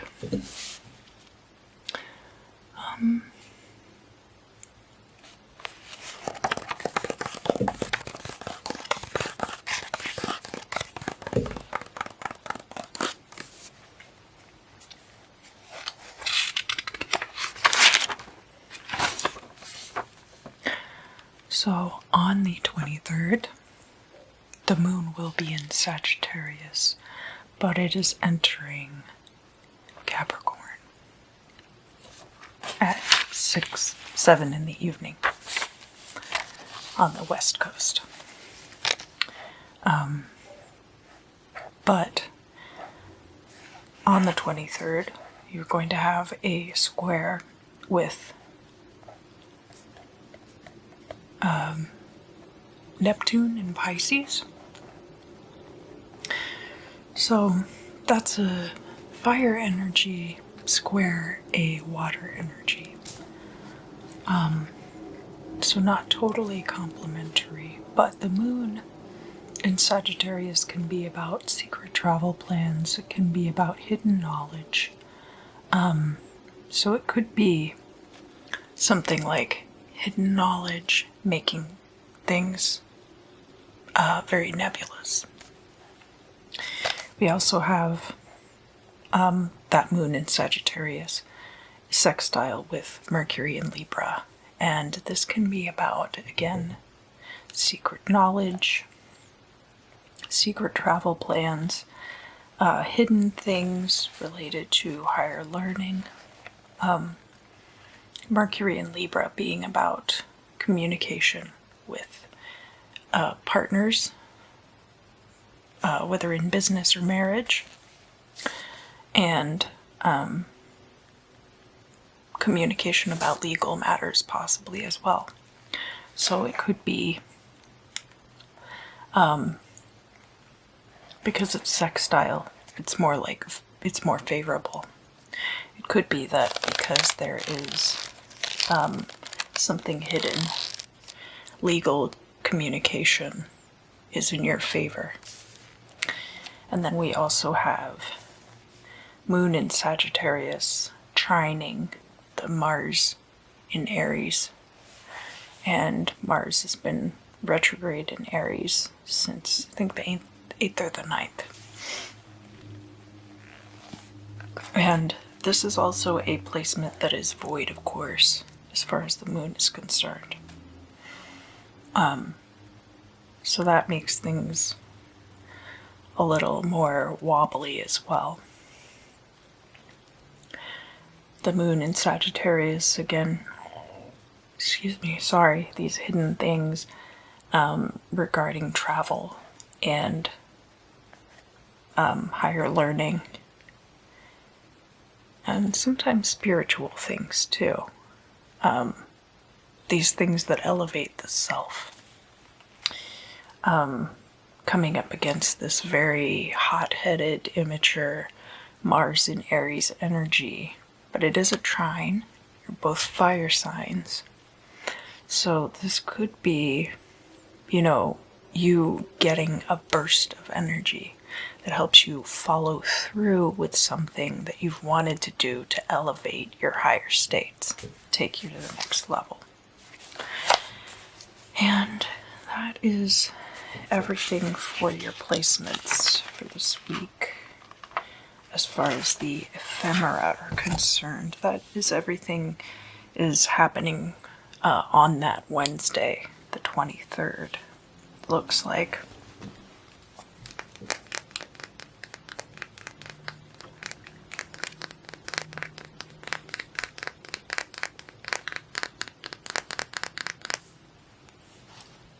So, what do I need to tell Sagittarius, Sun, Moon, and Rising signs about this week, the 23rd through the 30th? And I feel like some of you are going to be going to an evergreen forest, somewhere where it might already be snowing. I see like a log cabin, you know, smoke coming out of the chimney. There's like a large cat curled up by the fire, like maybe even a tamed lynx. There's a tamed lynx inside this cabin, curled up by the fire. What does Sagittarius need to know about this for this week of September 23rd? Wearing, you know, a flannel shirt with a sweater underneath, and, you know, an undershirt underneath that, obviously, because it would be scratchy, but the sweater under the flannel jacket.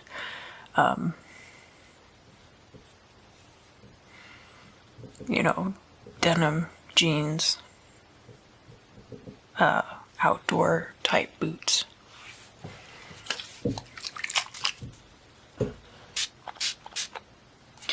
What does Sagittarius need to know for this week? Out chopping wood. Don't chop your leg. What else? That cat by the fire is like hungry, and it like lifts its head up and like meows at you, like meow, like I need to eat now or else your dinner, that kind of attitude. I don't get the sense that this is a vacation. You know, this is a very idyllic setting, and it easily could be like a vacation setting for some people, but not in this case. For you, this is like, maybe you showed up to have a good time, and then this cat starts pushing you around, and you have to go out and chop firewood, and it's dangerous to chop firewood. You could cut yourself in the leg really easily. That's kind of what I'm seeing, is like axe going through shin bone. What else do I need to tell Sagittarius about this week of September 23rd? Got an axe to grind, but it's not personal. There's an axe to grind, but it's not a personal issue. It's something that is, it's like a foregone conclusion. So something that you feel like the parties involved should be more than aware that what they're doing is not the right thing to do. And the fact that you have to step in and be the one to institute some kind of order, you really resent that. But there's more to it than that. It's not just that these people are doing things they know are wrong. It's that they were trained to do things a certain way because it made it more convenient for the people, the higher-ups in charge, to take care of these day-to-day trivial concerns in a wholesale, sell it off to the highest bidder kind of a way. So that's why things are done that way. And to you, it's like, well, why wouldn't you just do them the right way? And to them, they're like, well, you know, this is how it's done because this is how upper management says it's going to be done. Whether we like it or not, you know. And so that's what makes it impersonal, because it's not like, I mean, it's just upper management decisions. It's all like the bottom line, how to squeeze that dollar out of everything.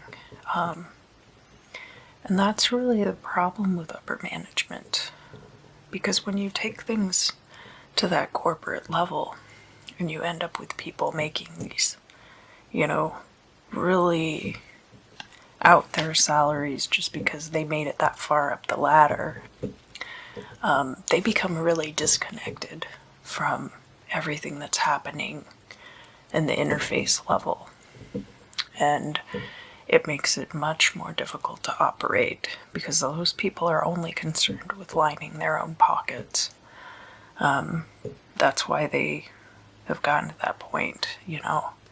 It's not like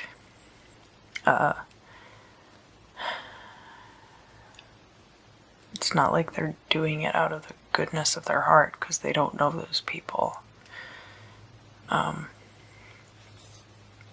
And they didn't get to that position because they love humanity.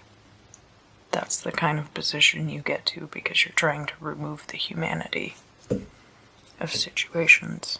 But enough about capitalism. I just felt like that was something that needed to be said in this video particularly. Excuse me, I'm sorry. I've been a little indigestion-y this evening.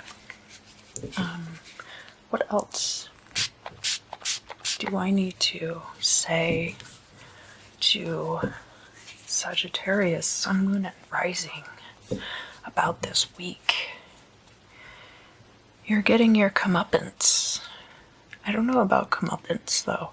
I mean, it could be like your just desserts, but it doesn't mean that it's bad. It just means that, like, you're getting what you deserve, in a way. Like, even if you have been putting in, like, the good, you're gonna get what you deserve. If you've been putting in complaints, you're gonna be getting complaints. If you've been putting in hard work, you're gonna get hard work out of others. If you've been, you know, it's whatever you've been putting into something, you're gonna start seeing it reflected back at you. What else do I need to tell Sagittarius, Sun, Moon, and Rising for this week? I hear know your place.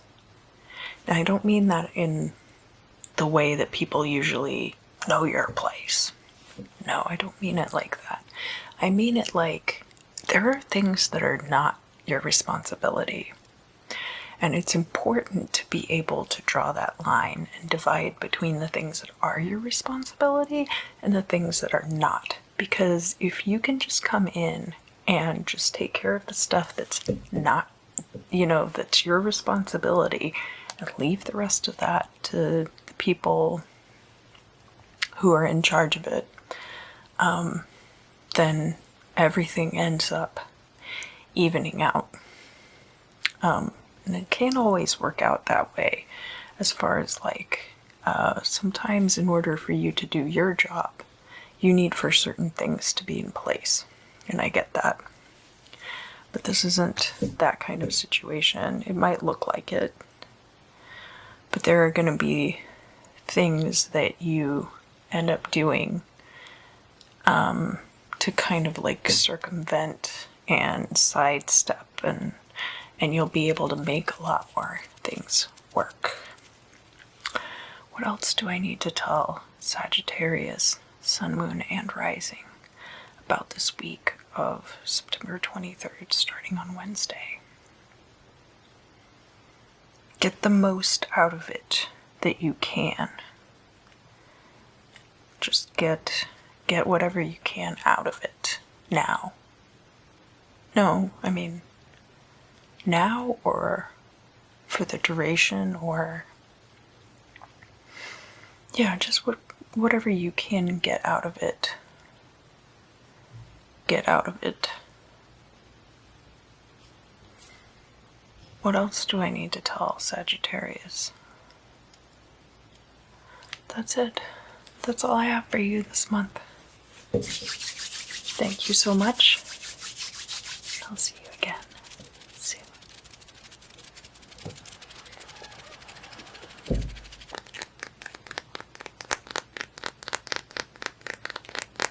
Hello, Capricorn. Capricorn, sun, moon, and rising. How have you been? It's good to see you. So let's look at the ephemera briefly. The moon enters your sign on Wednesday, and that's at like 4:15 in the afternoon-ish. And then later in the evening, around 7, is going to be square the sun in Libra. So that can be about moon in Capricorn is kind of like hidden business, hidden career, unclear career, obscured career, treacherous career things.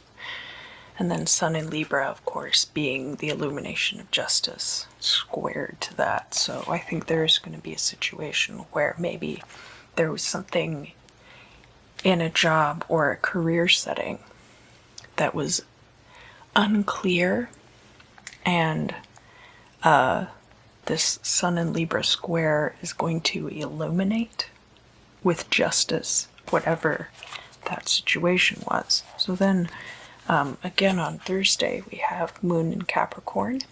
It is square to Chiron in Aries. Chiron is all about things that need to be healed. And so Chiron in Aries is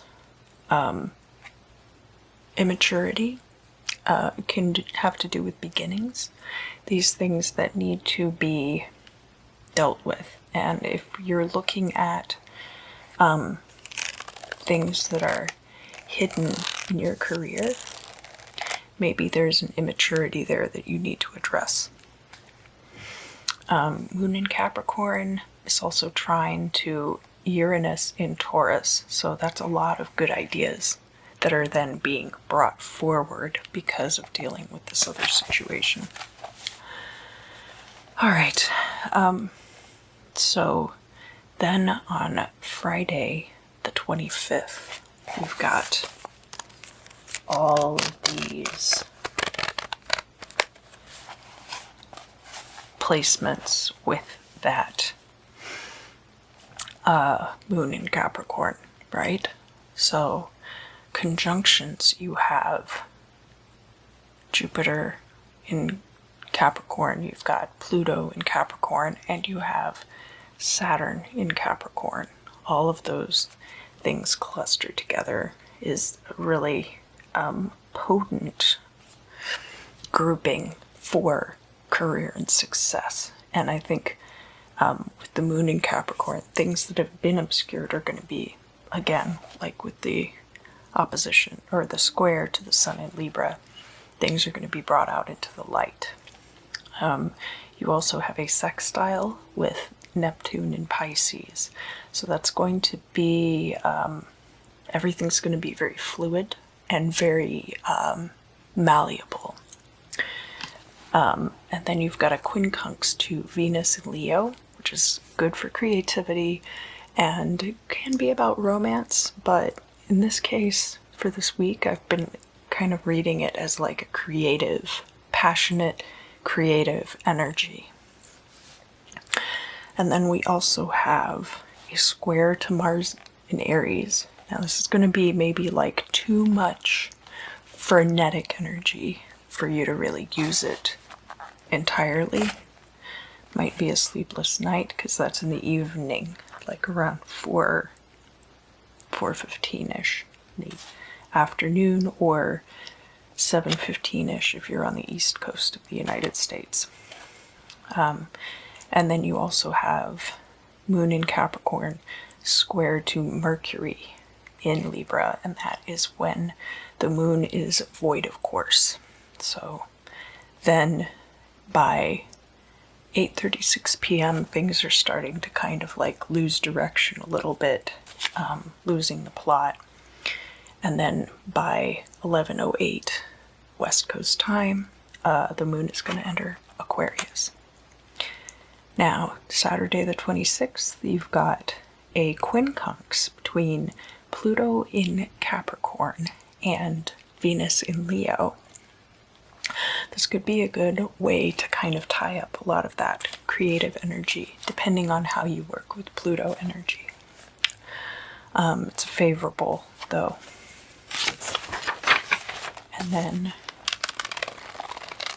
Monday is Yom Kippur, and Monday and Tuesday around, near the middle of the night is when Saturn is going to go direct in your sign. So on Monday we do have that in like around 1:30 in the afternoon. We have a Venus in Leo quincunx to Saturn in Capricorn. All right, I won't lose the plot. Got my fluorite is crawling away. And that Saturn in Capricorn is a very stabilizing energy. It's an energy of concretion. And of course, with that planet in the process of going direct, it's still going to be like shadow period.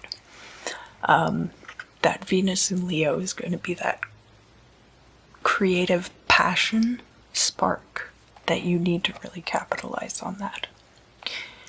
And then Tuesday, the 29th, you've got a lot going on this week, Capricorn, as far as the sky is concerned.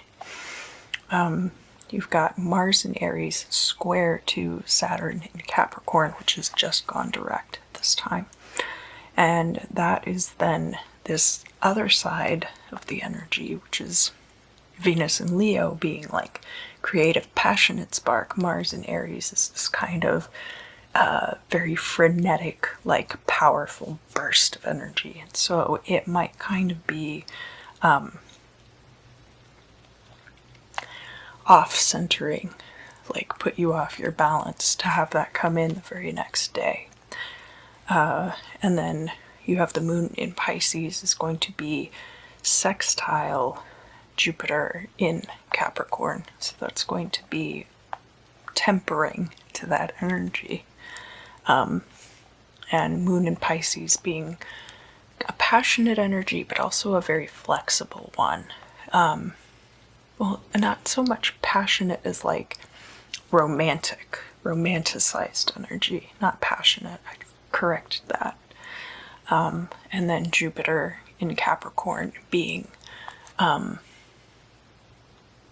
mind on my money Capricorn. So having a very romanticized view, probably justly so, of finances at that time. All right, and then finally Wednesday the 30th, you've got your Pluto in Capricorn and your Saturn in Capricorn, which are conjunct, and they are both sextile to the moon in Pisces. Or I guess not totally conjunct, but they're in this, the same vicinity. And that's going to be at 2 different points in the morning. Now, when Saturn goes sextile to the moon, that's when the moon is void, of course. It's going to be about at 10:30 in the morning. So again, moon in Pisces, very nebulous, kind of romantic, rose-colored glasses kind of an energy as relating to concretion. And of course, Saturn having just gone direct in your sign. All right, well, that's a lot to deal with, Capricorn. Or not. Maybe you're just going to be there. What do I need to tell Capricorn about this week, the 23rd through the 30th, Wednesday to Wednesday? Get out your good walking shoes. Now, I don't know, is this because Capricorn's going to be covering a lot of territory? It's because you're going to want to be comfortable. You're not going to be covering a lot of territory, but the territory you cover will be important, and you're going to want to be comfortable. So don't wear like there might be an event where you think, oh, I sure would like to wear these really cute shoes. But actually you should wear a very sensible pair of shoes that you can walk in if you need to. Just because you're going to want to be comfortable, you're not going to want to be focusing on what's going on with your feet. What else do I need to tell Capricorn? Sun, moon, and rising placements for this week of the 23rd. Ooh, it's cold. You're somewhere where it's very cold and like snowy. Almost like an Arctic tundra type place. Yeah, I see like somebody in like a thick leather parka jacket with the hood, with fur lining the hood. My spouse and I were just talking about the Iditarod, actually, and we were just thinking, like, well, you don't really hear about that very often anymore, but that's an aside. What is so significant about this very cold place for Capricorn this week? I see fish. These fish are almost frozen solid. But you have to prepare them to be eaten, because otherwise you won't have anything to eat. You have to eat the whole fish because there's nutrients in the organs, there's nutrients in the eyeballs. Eyeballs of fish are actually very nutrient dense. There was a guy who was out adrift at sea for a time, and he would like dream about fish eyeballs and like crave them, and then found out later that they're so nutrient dense, and that was probably what kept him alive. What else is going on with this? I feel like you're alone. Well, it's not like you, it's like this other person who's wrapped up in this coat and is doing all these things. Cooking this meal of fish. But his family's not there. Does he have a family? No, he doesn't have a family. He lives out here alone. He was an Arctic explorer, and the ship left without him, but he knew how to survive out in this frozen wilderness. I mean, it's totally frozen. There's no plant life here whatsoever. It's all like you have to chip a hole in the ice just to catch fish. You sometimes see because he's not very close to the shore either. How is this guy staying alive? What is he, a cannibal? This guy might be a cannibal. And learned a lot from the indigenous people there, but they didn't want to have anything to do with this guy. And so he had to go off on his own. And so he's living out in this, he's basically built like an igloo, an ice structure that he can live inside. And just a very, very complicated, exhausting way of life. No help from anyone else. No help. And having to do everything for oneself under the least ideal circumstances.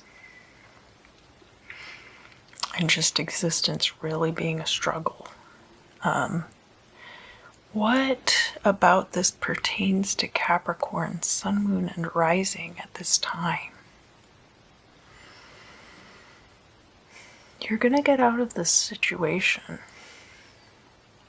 I feel like for some of you, this is a very, real and present situation for you. Because it's very similar to this, where you're struggling to take care of yourself. And it's like a daily, everything is a chore. Everything is a chore every day. And you just struggle to stay alive. And things have just gotten very tenuous. And but Capricorn isn't like this guy. This guy's really unlikable. What is going on? What is going on? Some of you could ask for help. I think some of you have friends and family that you can turn to, and you're going to get to a point, possibly, where you take that option. And that might be the way out for some of you. For others of you, you get airlifted out of this situation by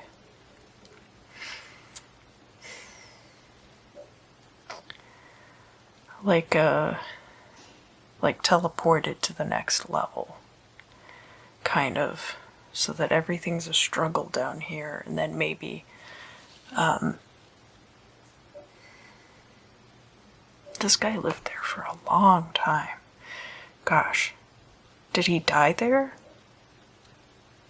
No, he finally made it to Anchorage.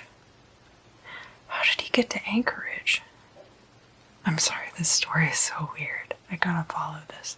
And I'm sure it's relevant, otherwise it wouldn't have come up.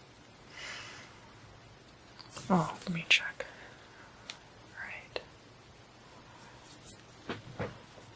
Yeah, Anchorage, Alaska. He got airlifted out.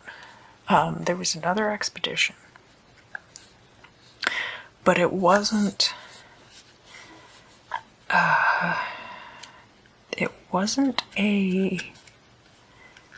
They were just exploratory air survey.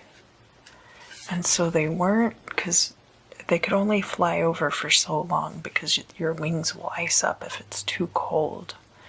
So they would kind of fly over and then go back. And they had to do this during a warmer period of the year, I would think. April. God, this is so specific.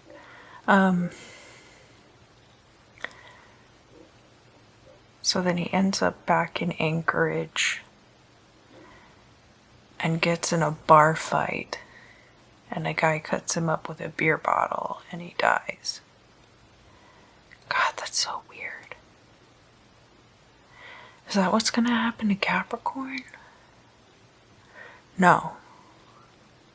But it just goes to show he could have died every day that he lived out there in the Arctic tundra. He could have died every single day. And he didn't. He died when he came back to civilization. To the relative safety in some ways, but in other ways not. You know, whatever you want to say about man being the most dangerous game, how the hunter has become the hunted. And that guy at the bar killed him because of, like, it was like a dispute over money. And they weren't even, it wasn't like gambling. It was something to do with the jukebox. The jukebox kept playing this one song, and the guy thought that the jukebox kept playing this one song.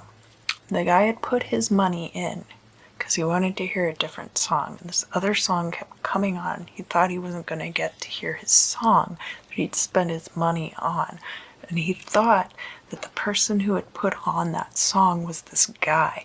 Now maybe the guy did and maybe the guy didn't, but that was what it was about. Wow, that is so specific. That is so hyper specific. You guys. What does all of this have to do with Capricorn in this week of the 23rd? You're gonna get out of this situation and you're gonna end up in another, no. You're gonna get out of this situation and then you're going to find ways to deal with the rest of the world. You're not gonna end up like this guy. You get much better coping skills than this individual. I don't feel like he could have left the Arctic at any time, but the way that he comported himself while he was there was not becoming of a gentleman. There were reasons that people didn't want him around. But by the time he had gotten back to civilization, he was no longer the most brutal of all of the people around. And that ended up being his undoing. You won't need to survive by your brutality. No one ever does. No one ever needs to survive by their brutality. You can be a reasonable and kind individual and make things happen in this world. And it's important to try. You have to try to be kind first. You can't just default to screaming or, intimidation or manipulation. No, not manipulation. Because tactfulness and manipulation, often people conflate the two, so I don't want to use that word.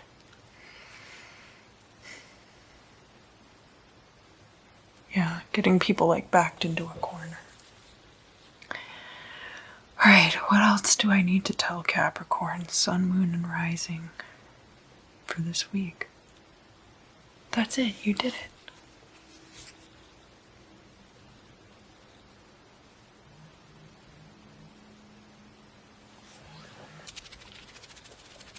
Aquarius, Sun, Moon, and Rising. Time for your crystal scry for the 23rd of September through the 30th.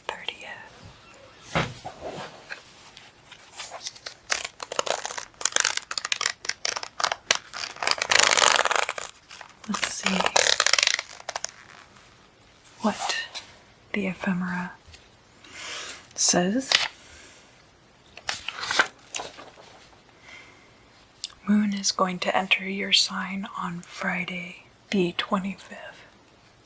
And that's going to be at 11:08 p.m. on the west coast of the United States, and then the east coast it will be at 2:08 a.m. So anywhere else in the world, that you are, it'll be relative to those 2 times. And then on the 26th, or, you know, so East Coast, it'll be 2:08 a.m. on the 26th. Oh my God, that scared me. I thought I heard somebody clear their throat right over there. My spouse is in the other room, so it might have been him. But it really, I thought it was like right over my shoulder. Whew. All right. So when the moon goes into Aquarius on the 26th, it's going to trine the sun in Libra at 6:30 a.m. And when you've got the moon in Aquarius, this is a lot of high ideas, conceptual things that are not quite tangible yet. And then the sun in Libra, acting as a trine, is going to bring out your powers of partnership to manifest those. You also have the moon in Aquarius, sextile to Chiron in Aries. And this can be, and that's around 1 p.m. on the West Coast. So this can be about how these intangible, lofty ideas that you have are fostered by your immaturity. And that's not always bad. Being immature is really looked down upon, but it's not always a bad trait to have, especially when you're kind of just like throwing out these firework ideas and you're kind of just letting them shoot off in different directions and not really imposing too much structure, right? And then you also have the moon in Aquarius square Uranus in Taurus. And that is going to be 6 p.m. on the West Coast, 9 p.m. on the East Coast.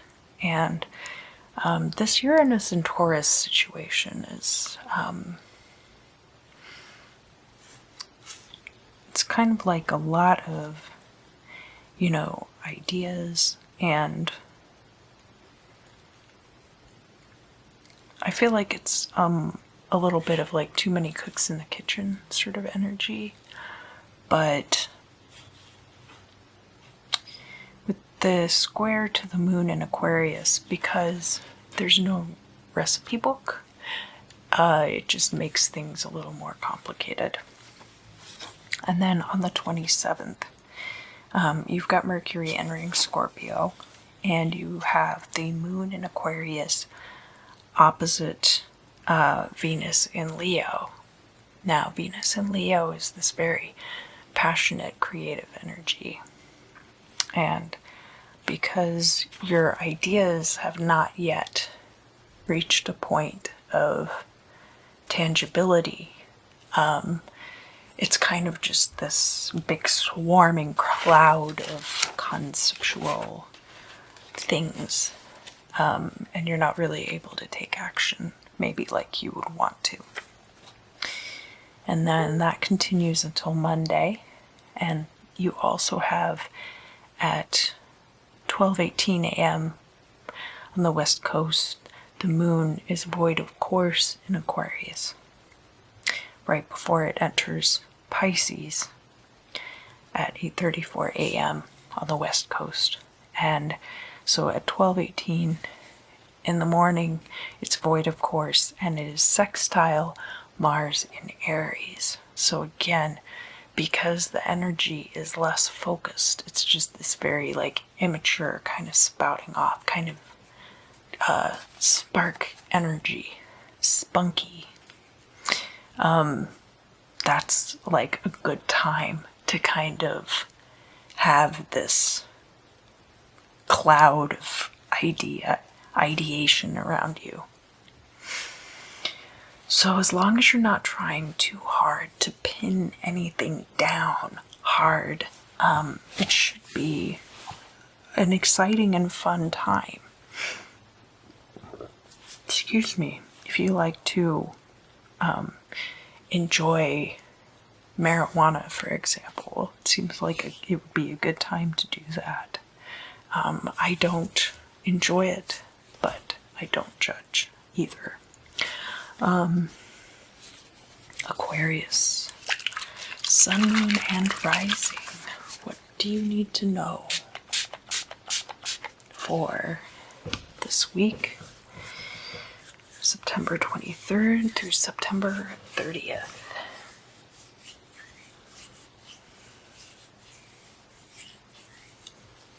The void of course, the moon void of course, is going to be an interesting time for you if you're awake at midnight between Sunday and Monday. Antique? You're going antiquing up the coast. So some of you are going to be going antiquing, possibly with somebody else. Some of you are going to get drug along by a companion that's like a romantic companion.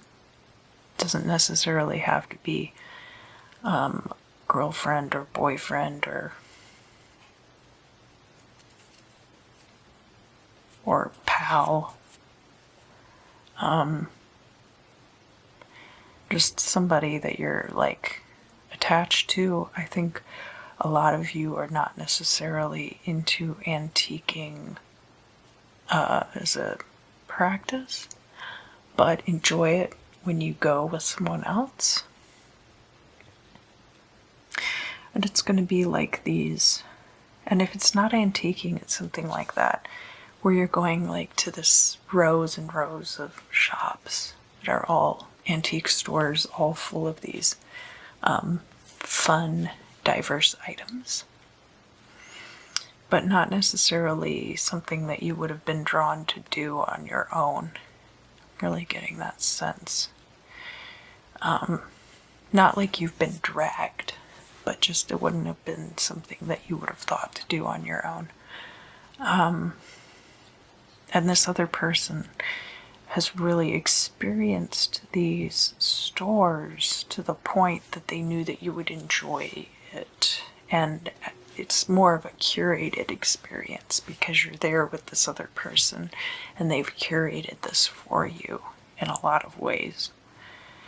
And they are taking you to all of these different places. And Christmas smells, but it's not quite cold yet. It's still like low 70s outside. You can wear a jacket if you want to, kind of weather. And you're having a good time. The leaves are starting to change, and a lot of the stores have that really like, you know, the candle burning smell, that like Christmassy. Some of them have like cinnamon wreaths and the cinnamon brooms out, so there's like cinnamony smells in the air, and the wintergreen kind of smells, the pine smells. Like, I'm just really getting that a lot of these stores have put out like a lot of these aromatic things relating to Christmas. Some of them do have like Christmas goods out, but because these are antique stores and not just like curio shops or shops that would have more like a rotating stock, you know, an antique store is a kind of place where something can sit there for 50 years and then until it becomes an antique, and then somebody comes in and buys it. So it's very much like that kind of vibe in these places, although there are a couple that are more like boutique-y type spots where like I sell soaps and salves made by like local artisans, and so some of them are more like artisan shops as well. And there are places like this all over. You know, maybe like a Gatlinburg kind of a place, or like Helen, Georgia, or those are the places I'm more familiar with because I grew up on the East Coast, in the South, but those sorts of places.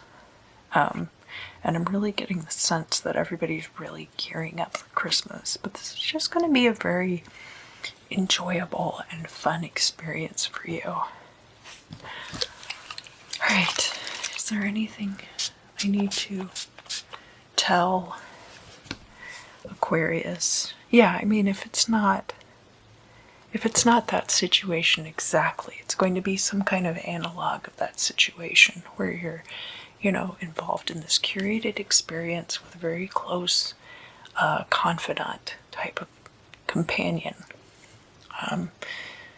What else do I need to tell Aquarius about this week, the 23rd through the 30th? Wear a jacket. You might not feel like you're going to get cold, but you're going to want pockets to put things in. I don't know about stealing. I don't know if we're talking about stealing here, but I think there's going to be like a lot of like free samples available, like lip balm or like cookies and bags and stuff like that you're going to want to have in your pockets and not like in a shopping bag necessarily. I think some of this stuff you're just going to be sticking in a pocket once you buy it, or it'll be like a snack that, like a bag of popcorn or something, you can stick it in your pocket. Or maybe even if you're, you know, buying a gift, because it is coming up on Christmas, you could be buying a gift for the person that you're with, and you may want to stick that into a pocket rather than have a shopping bag that you're carrying around and risk them discovering it. So it's going to be that kind of a situation. Is there anything else that I need to tell Aquarius, Sun, Moon, and Rising about this week, the 23rd through the 30th? No, that's it. Have a great week.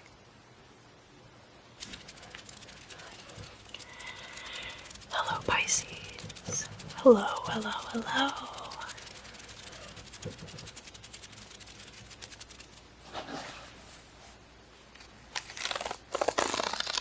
Let's look at what the ephemera has in store.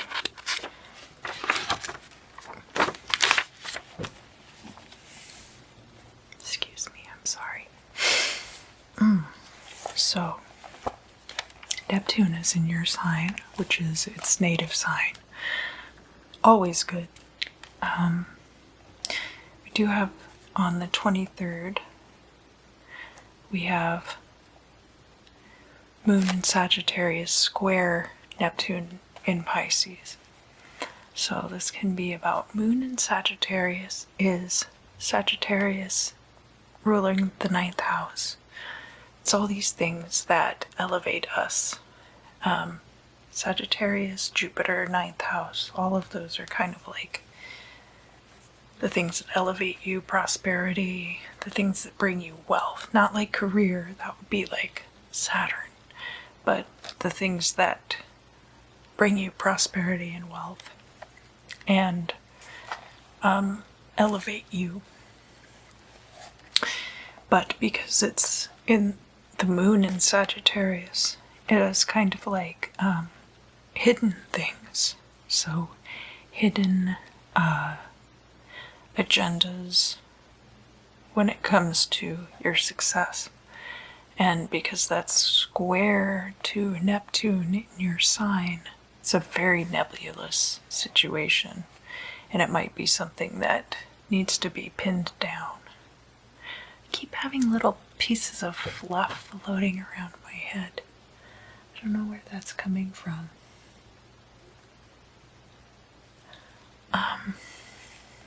We also have Venus in Leo is quincunx to Neptune in Pisces on the 23rd, which is creative, passionate energy. Could be about romance. Would be good for romance, especially because it's quincunx to Neptune in Pisces, which is another very romantic placement. But could also be good just for passion and creativity as well. And then on the 25th, don't look at my dreams. Don't look at my dreams. We have the moon in Capricorn. And this moon in Capricorn is making a lot of different placements to other planets, but specifically it is sextile Neptune in Pisces. That's going to happen at 6 a.m. on the east coast of the United States and 3 a.m., the forbidden and dreaded 3 a.m. On the west coast. But it's a sextile placement. This moon in Capricorn, Capricorn is more like the career side of things and concretion.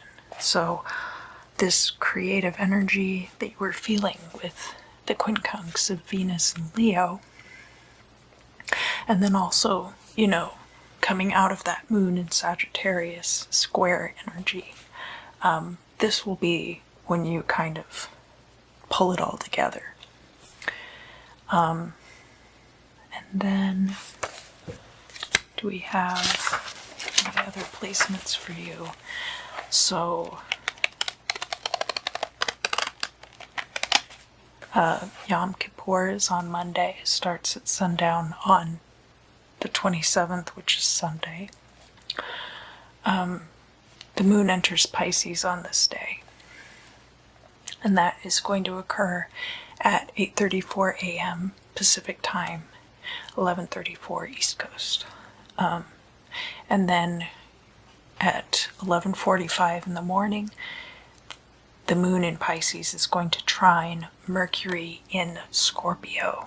So moon in Pisces is a very nebulous energy. Lots of things being obscured and hidden, and not even purposefully so. Just very nebulous energy. And so Mercury in Scorpio can be communication about death, sex, or other people's resources. So it could be about an estate. But all of these things being really nebulous, the communication about that may be more to your favor. All right, and then again in the evening, so it'll be 9:14 at night on the west coast, and then on the east coast it will be 12:14 in the morning. You have the moon in Pisces, quincunx, the sun in Libra. Now, this is again this very nebulous energy, but then the sun in Libra, if there are nebulous things in your life that have that contain injustice, the sun in Libra is going to illuminate that. We also have moon in Pisces is going to be sextile Uranus in Taurus and sextile Jupiter in Capricorn. Uranus and Taurus placement is going to happen at 4 in the morning on the west coast. And so that's going to be about this, I feel like it's kind of a too many cooks in the kitchen situation. And the moon in Pisces, because there's no recipe book, nobody's wrong. And then we have, with that Jupiter in Capricorn placement later in the day, you have, and that's a sextile as well,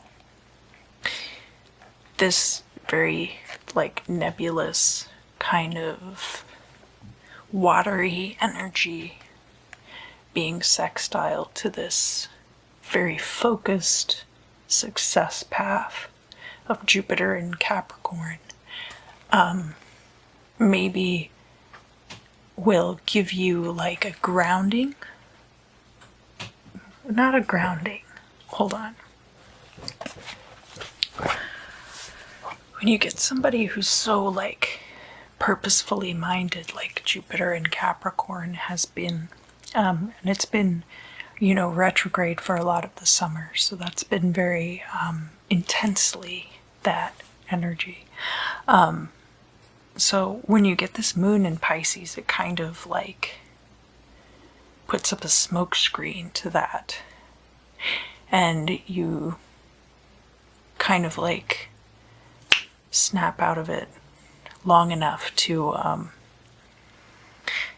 refocus and reground yourself.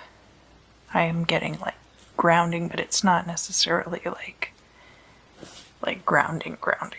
It's because of this refocusing of energies, because of the sextile, or represented really by the sextile more than anything else. And then later at night, 10 p.m. on the west coast and 1 a.m. on the east coast, you have the moon in Pisces and Neptune in Pisces conjunct. So that's just a very like nebulous time. Very watery, very nebulous, very romantic, very rose-colored glasses.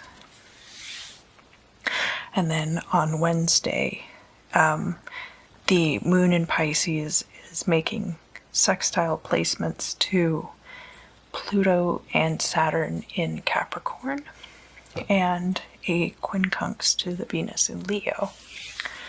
Now, because all of these things are coming together, let's see, so the Pluto in Capricorn, that's going to be about 5 in the morning on the west coast and 8 in the morning on the east coast. And it'll be shortly after that conjunction of moon in Pisces and Neptune in Pisces. Pluto energy, especially in Capricorn, we've been experiencing that since much earlier in the year when Pluto went retrograde. So if you spent some time figuring out how you work with that energy, this will be a good time to capitalize on that, because the moon will be in your sign and you'll get a good sextile placement for that. And then later in the morning, when you get this Saturn in Capricorn, that's Saturn's native sign. So that's the sign Saturn rules, and that's not necessarily the sign where it's the happiest, because that would be the exaltation, but it is like a sign where it thrives. So we're talking about organization and concretion and career paths. And so moon in Pisces, again, being sextile to that, and the moon being void of course. It might be that there need to be more options open for you to see your true path. And then we have the moon in Pisces, quincunx, Venus in Leo, and that's going to occur in the afternoon, so around 3:15 on the west coast and 6:15 on the east coast. And again, this Venus in Leo energy, so it is a fire sign energy, but it's like a creative, passionate energy. So for it to be quincunx to this moon in Pisces energy, which can also be very romantic and be a good time for romance, but it would also be a really good time for artistic and creative endeavors. All right, so let us talk to the rock. What do I need to tell Pisces, sun, moon, and rising for the week of September 23rd of 2020, Wednesday the 23rd to Wednesday the 30th.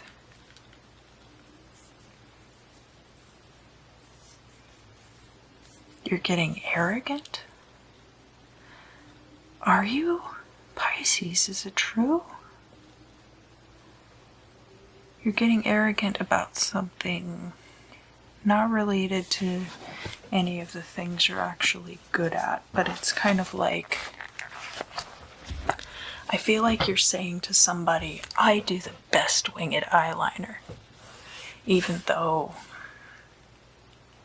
it's like off in different directions.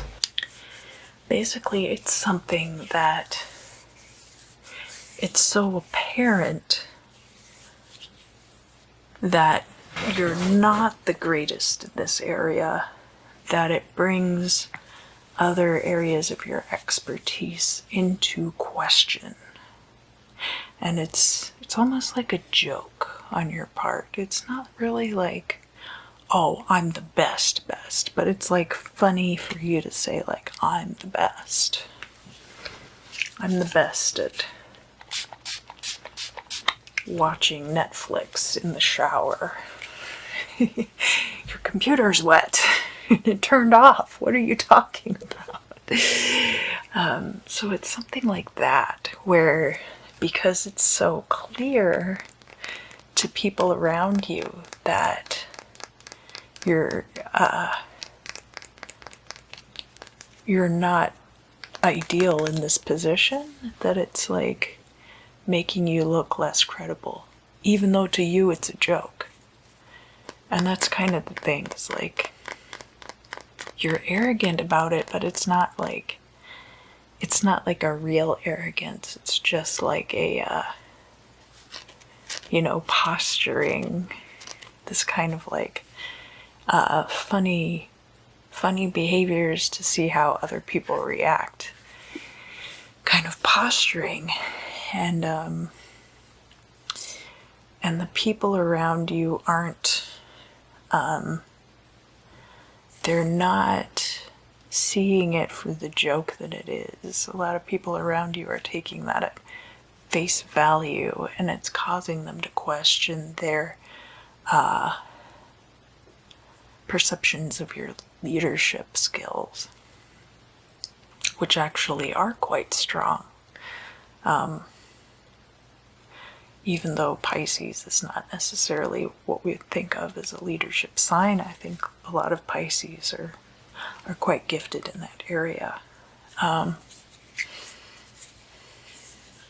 that can depend on your other placements too, especially what you have in the 9th house. But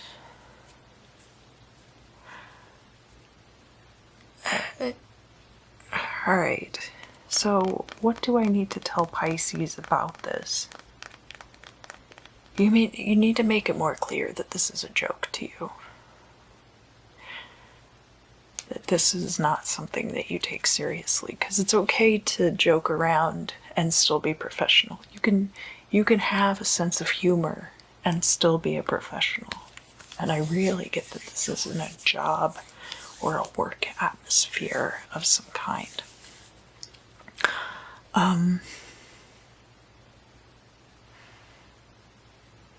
Belated.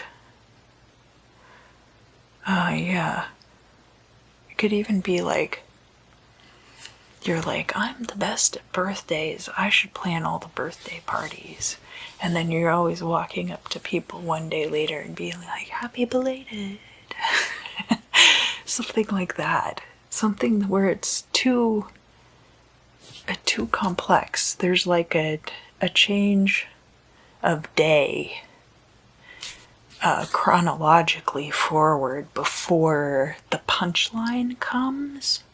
And so while in one way it is a really humorous situation, and if it were a sitcom, it would be scripted so that people could tell that a whole day had passed.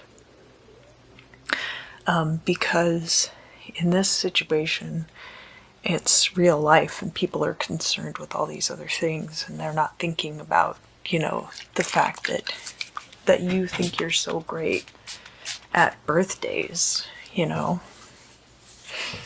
that you just, always wish people happy birthday a day late. they kind of see it as like, well, you just don't seem to have it very together at all, you know? Especially if it's your birthday. That's belated. Excuse me, I'm sorry. I'm a little maldigested this evening. I apologize. I didn't even think I would get to record today because they're doing work on one of the upstairs apartments, and there's all this banging through the floor. But here I am, and it's the Pisces reading. As long as I don't erase everything by accident, I will have gotten it done in a reasonable amount of time. What else do you need to hear about this week, the 23rd of September through the 30th? Packing order. Yeah, like packing supplies and like a invoice that goes inside, and you're responsible for doing this. And this might be the thing that you've been joking about, like, I'm the king of shipments, and then you just kind of throw a handful of packing peanuts in there and use a little bit of masking tape to close it up, and then let it sit in your car for a week. I'm just kidding. Nobody would do that. That's monstrous. But it's, you know,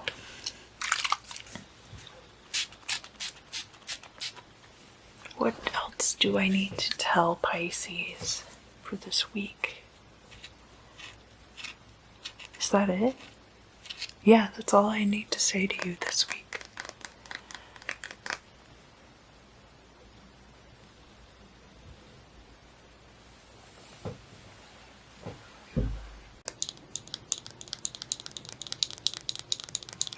Thank you so much for joining me today for the crystal scrying readings for the week of September 23rd, 2020. If you enjoyed this, please let me know in the comments down below. Like, share, subscribe to my channel if you feel like it. I would really appreciate it. It helps me out. Tell your friends if you think they would enjoy this video. I really appreciate all the support. You know, I've been able to grow my channel pretty quickly compared to what I thought it was going to be like. I didn't even think I was going to get this far. And I just really appreciate all your support, and I really appreciate everyone who gets the monthly readings through Patreon. You guys are you mean so much to me. Sorry, I'm getting all like tripping over my words. I did want to mention that because Halloween's coming up, I will be taking suggestions down in the description or comments. If you have ideas for a video that you would like to see me do for the Halloween special. And until next week, I'll see you again.